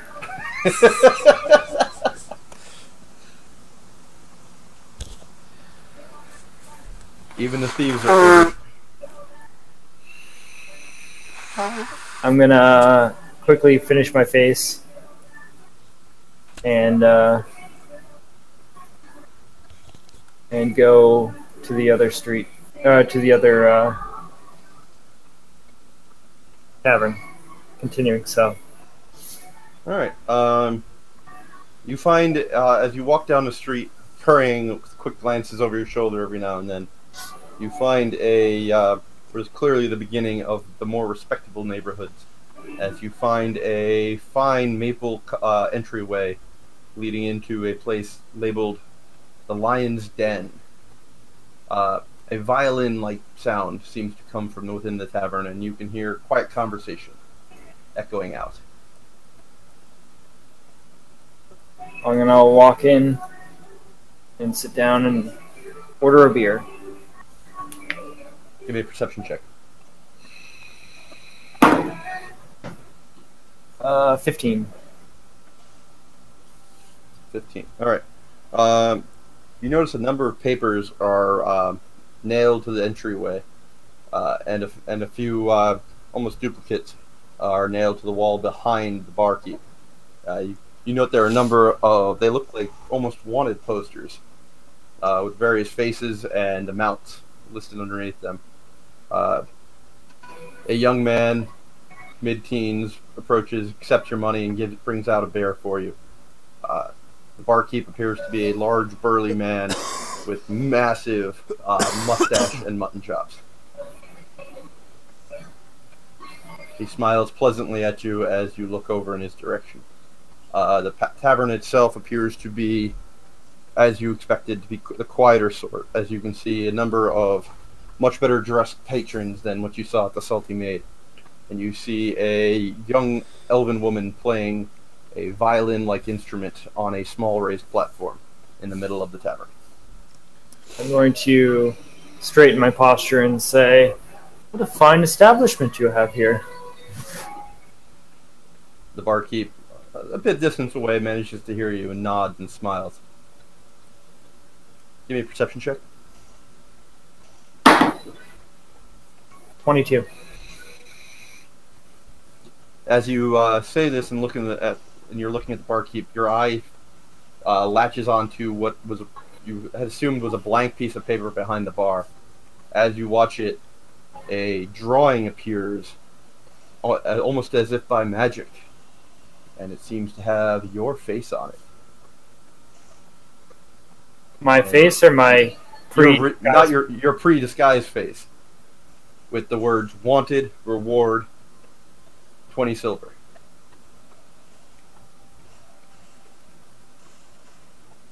I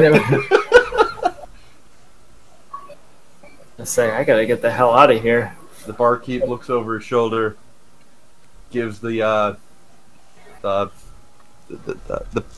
new drawing a quick look, as if committing it to memory, nods to himself, and then looks back out at his crowd. His eyes pass over you, not recognizing you. A two.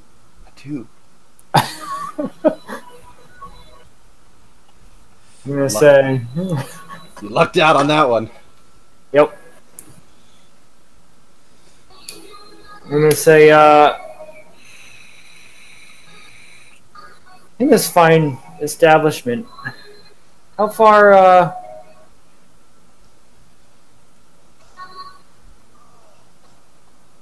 I'm new in town, and I was wondering, how far my papers will allow me to perform. Who are you saying this to? To the barkeep. He comes around the bar and approaches your table. Depends on what papers you have. Let's see him. I'd be happy to tell you. No, I was just wondering, in general, how far the papers, each paper allows you to perform your occupation. Give me a persuasion check.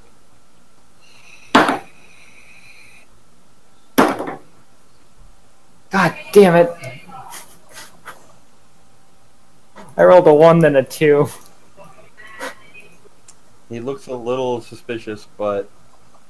Well, how'd you come into town? By the gate or by the sea? The sea. And you didn't get papers from the dockmaster? No, I of course I did. I just mean, if I'm going to perform, I want to make sure that my writ is good for, or that I want to make sure I have my papers on me at all times when I perform in the area that they're needed. Well, they're needed everywhere throughout Damaris. When you embarked, you should have received either sailor's papers for spending your coin and spending time in the dock area. But if you're out this far and you're looking to work as a musician, you should have received your working papers, at least temporary, from the harbor master, and he would have explained everything to you. Oh, I was very busy. I must have rushed away before you had time. But Okay, you do have papers. of course, of course. Can I see them?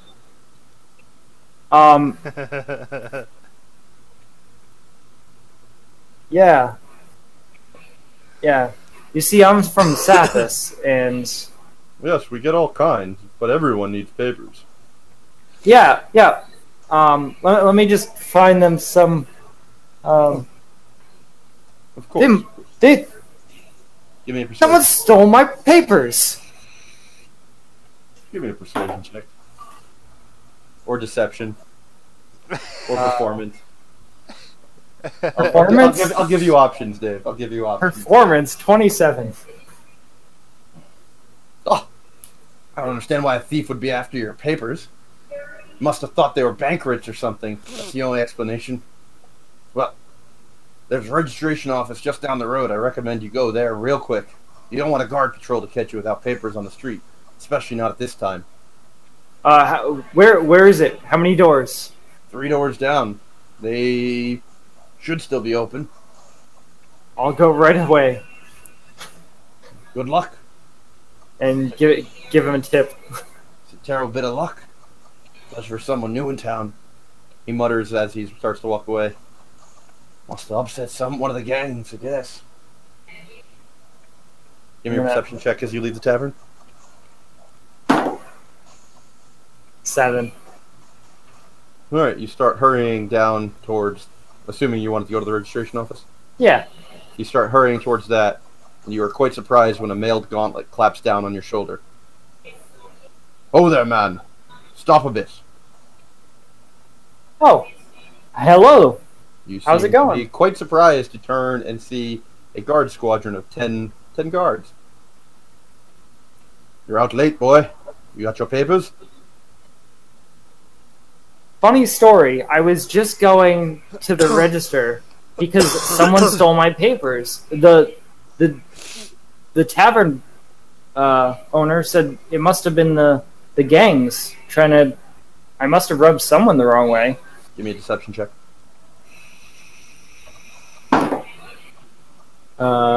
15. He nods. That can happen if you pissed off the wrong urchin on the port. If you came in by sea, I did. you got the smell of brine upon you. Well, don't worry about the registrar. Come with us. We'll take you down to the harbor master. You can point out which one you registered with, and we'll get you sorted. Okay. You note his hand does not leave your shoulder as he turns you about and starts walking you back towards the port. As he walks with you, you wouldn't happen to have seen another halfling about, one carrying a drum? I don't think so. I was in the very fair establishment right here. The Lion's Den. I'm surprised the harbor master gave you papers to come this far in. What'd you say to him to convince him?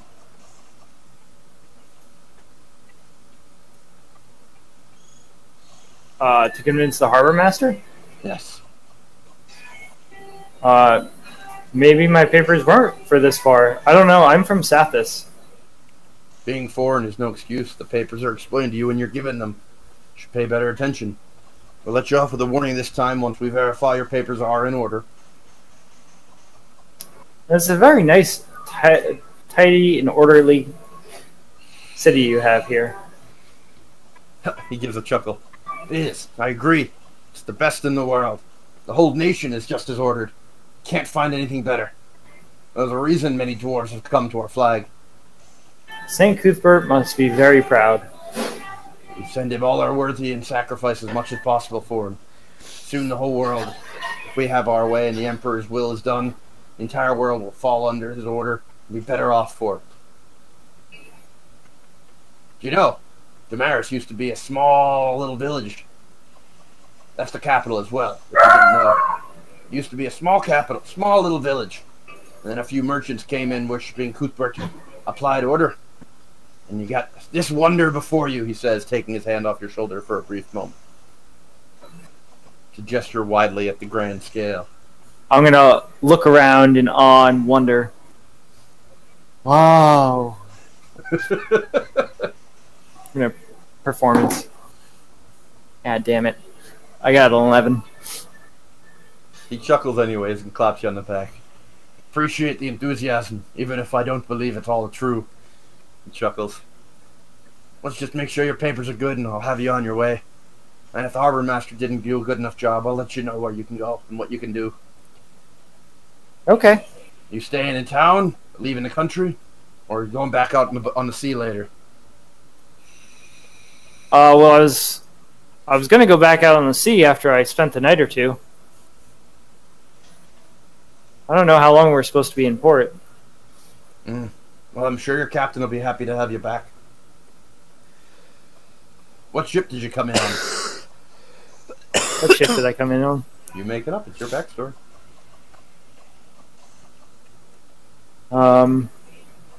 The Two-Eyed Whore.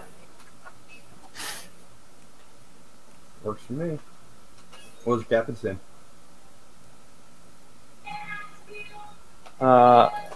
Smitty.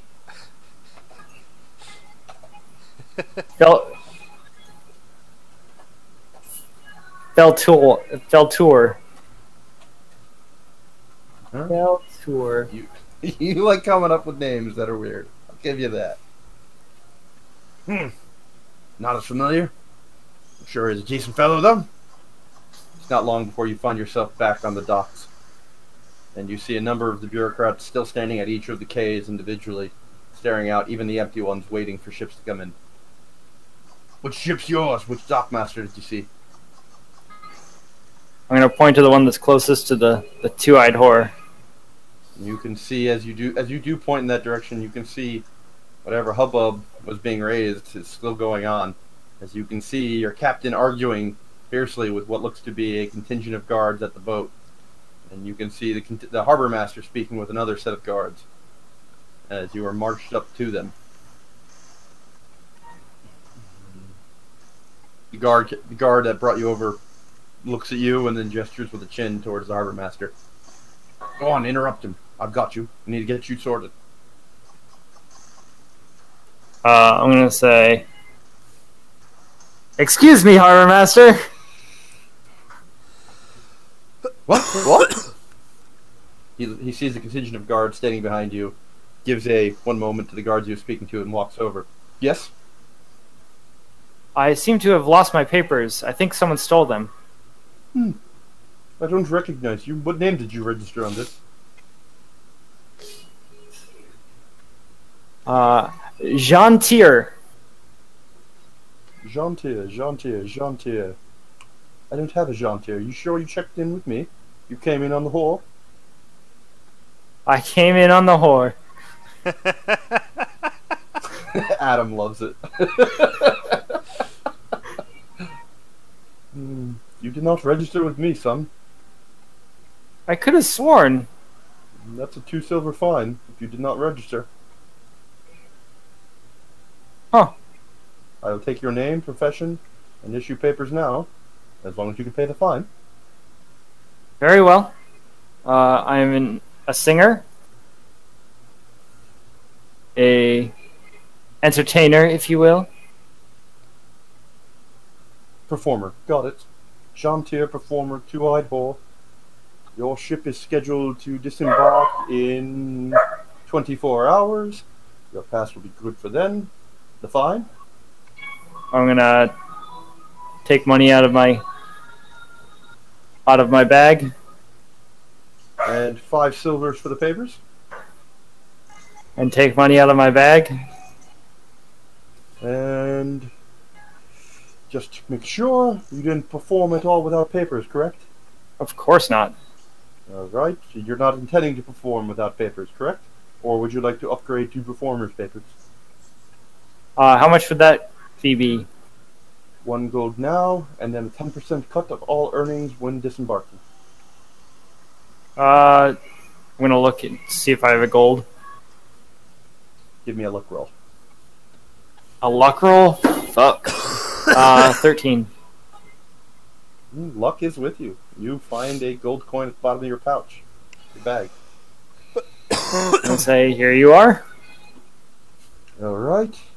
I need your signature here. He turns the papers around. Signed Jean Tier.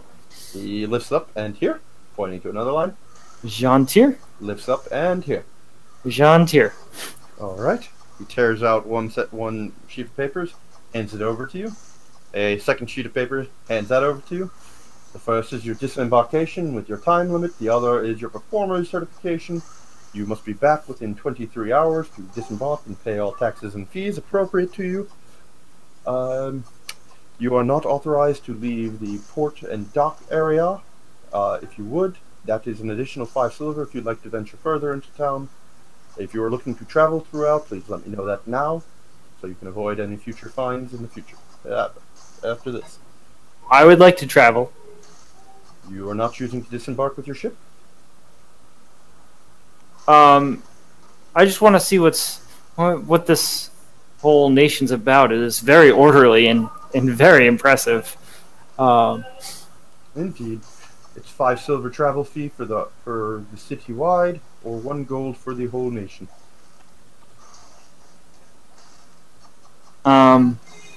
Yeah, maybe I'll just stay in this area. The port, or are you looking for the whole city pass? The city pass.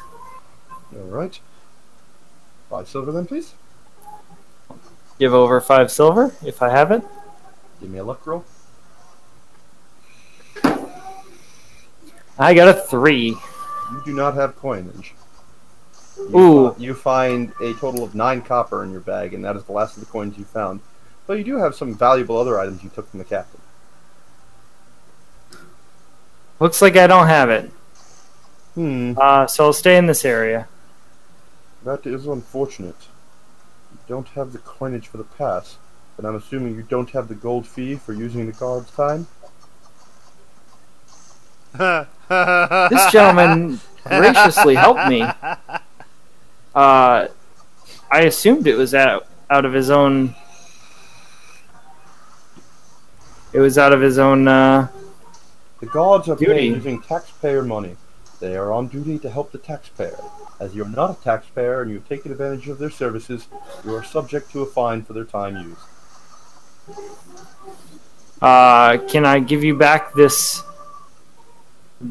Can I give you back my my papers to perform for the gold piece? You can. They're any cancellation of papers are subject to a 5 copper cancellation fee. But I still get the gold. But I still get the gold back. After you pay the fee. Very well. I will give him back pay the cancellation fee, get the gold piece back, have 1 gold and 4 copper left. Getting a little taste of Damaris. I see. Cancelled, and you are going to pay the fine now with that gold then? Yes, please. Excellent. Please place it into the strong box. It's a full gold for the guard's time. Yep, that's what he said. We're gonna bite it and then put it into the strong box. Excellent. Now, if you would come with me, the captain wishes to have a few words with you, sir. I'm gonna go to the captain. Alright. The contingent of guards that walked you over nod at the harbor master and walk away. However, the harbor master, his large bodyguard type figure, and the 2 guards he was talking to walk behind you as you walk towards the 2-eyed whore. And you see Captain Feltor on the gangplank, pointing in your general direction despite the dark. You got the halfling, you got the little runt. He stole from my ship. As we're walking, I'm going to hide behind the bigger person in front of me. They're all walking behind you. Oh, fuck.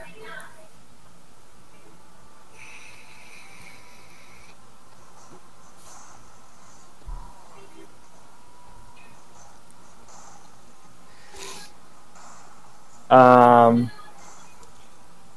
going to, I'm going to keep walking.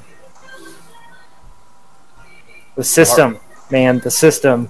The captain is gesticulating angrily, peering at you closely, and give me a disguise check again. Let's see. Let's see if your disguise holds up.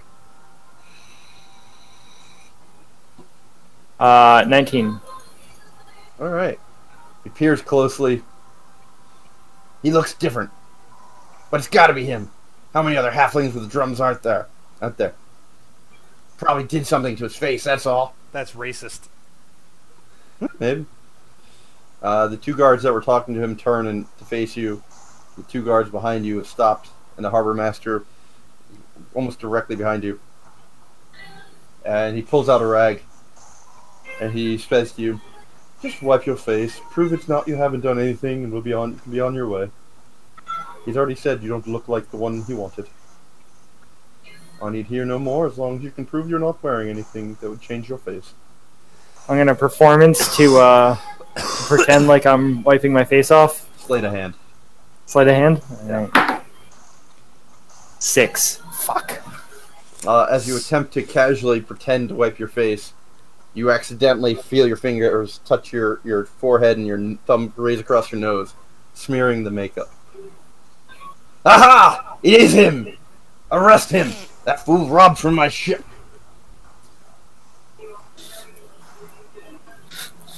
And he was performing in the Salty Maid, my sailor says.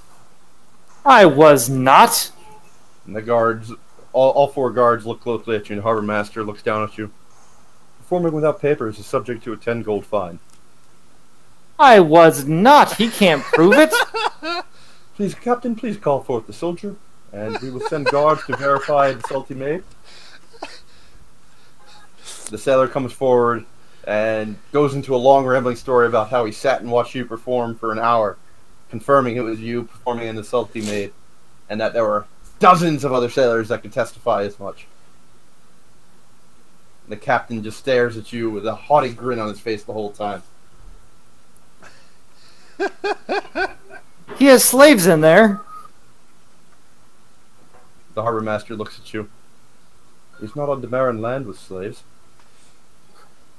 He paid his tax. That's why I left. He had slaves. I didn't like it. There's nothing wrong with that. That's not the crime you're going to be arrested for.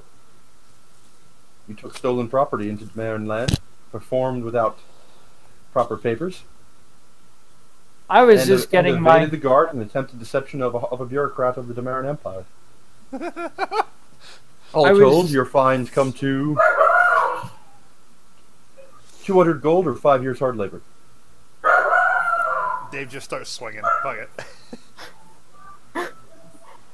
I'd be like, but...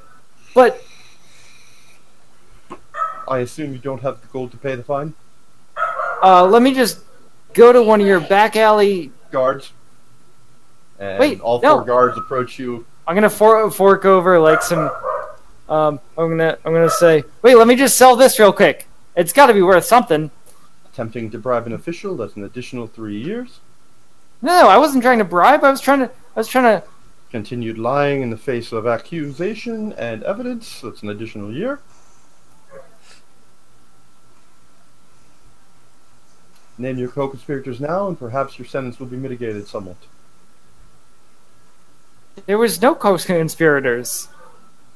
You're saying the bar owner of the... He looks down at his papers. Salty Maid did not assist you in allowing you to perform and breach the law?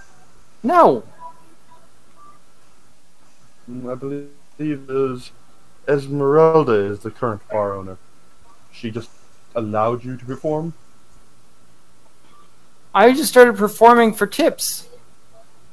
The testimony says you were there for over an hour. And you accepted tips. That's breach of papers, not having your beggar papers. That's an additional 6 months, as begging papers are rather cheap. You really should have just paid for those.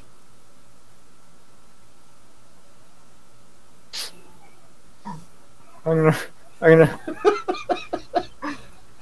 I feel like I've harassed Dave enough at this point. This is pretty entertaining. There should be like a written down law or something that anyone can read There is the Codex of without Laws. having the papers to read them first. The Codex of Laws for visitors is right over there on the dock. He says, gesturing to a large iron box covered by a wooden shelter, but open on two sides. Well, it should have a giant sign that says, "Read this first, stupid." I will take that under advisement, and I will bubble that up to my superiors and see what they think about it. Perhaps Should've your read it. fines will go to the cost of having the sign made. Appreciate your comments, suggestions, ideas, and donations. Guards, please take them away.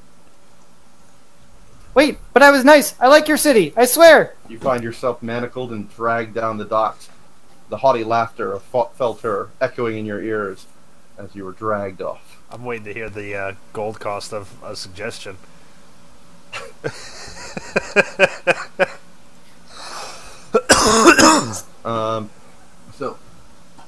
Many days later, you find yourself dragged off to the hard northern end of Damaris. You find yourself being walked in manacles to a large prison camp.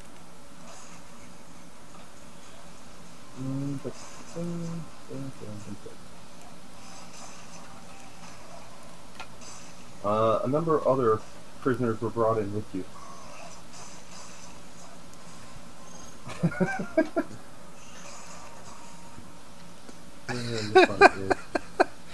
A number of other prisoners were brought in with you. Among them, the former dwarven barkeep you recognize from the Salty Maid. Despite the multi-day journey, she's refused to say a word to you, returning any attempt at a conversation with a glare.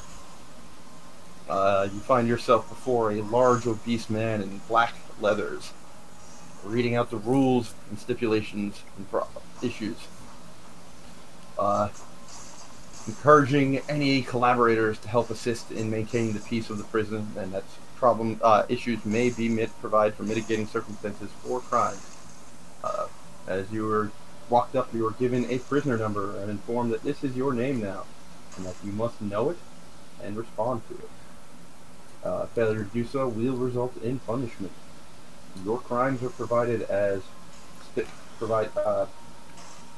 moving stolen property across the Marin land, performing without permits, begging without permits, avoiding legal law enforcement, attempting to bribe law enforcement, failure to pay fines, mitigated by 2 weeks for giving a valid suggestion, pending on implementation of said suggestion. If such suggestion is implemented, you will receive 2 weeks of mitigation. There is a note on your file that that you are informed by Warden Janison that you were very cooperative outside of the attempted bribery and lies. The only issues came upon refusal to walk as you were dragged off the docks. But the harbor master made a note that otherwise he was very happy to speak, and he wanted you to know that. Janison just laughs as he reads these off to you and gives you your prisoner number. So that's it. 59346896. Yep, that's your prisoner number.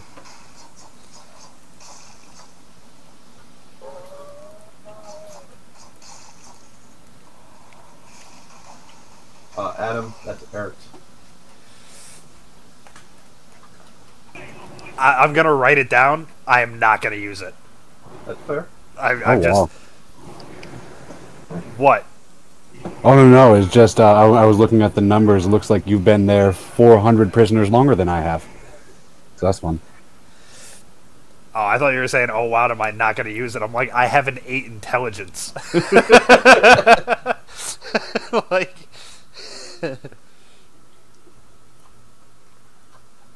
All right.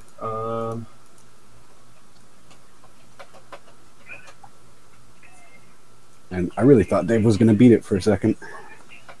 He gave it a good run. The best run out of all of us. I used my disguise on people. I don't think Well, I anyone's mean- ever used one before. Pretty much had to burn whatever you had. To be fair, if you took a run for it, the red foxes or the gray wolves were going to catch you, and the thieves were going to string you up. So you're going to prison. It's just a matter of who sent you. Well, at least we won't have overflowing gold in Damaris like we have in other campaigns. Look, I gave you guys an opportunity to spend your gold, and you did, and now you still have a bunch of gold. I need to not give you so much gold and also try to kill you. Or just implement fees for everything, like begging fees. Apparently. I hope you enjoy your stay at Preslov and enjoyed the prologue. That was fun.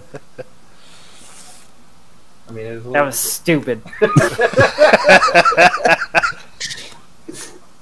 I did tell you, nobody has equipment.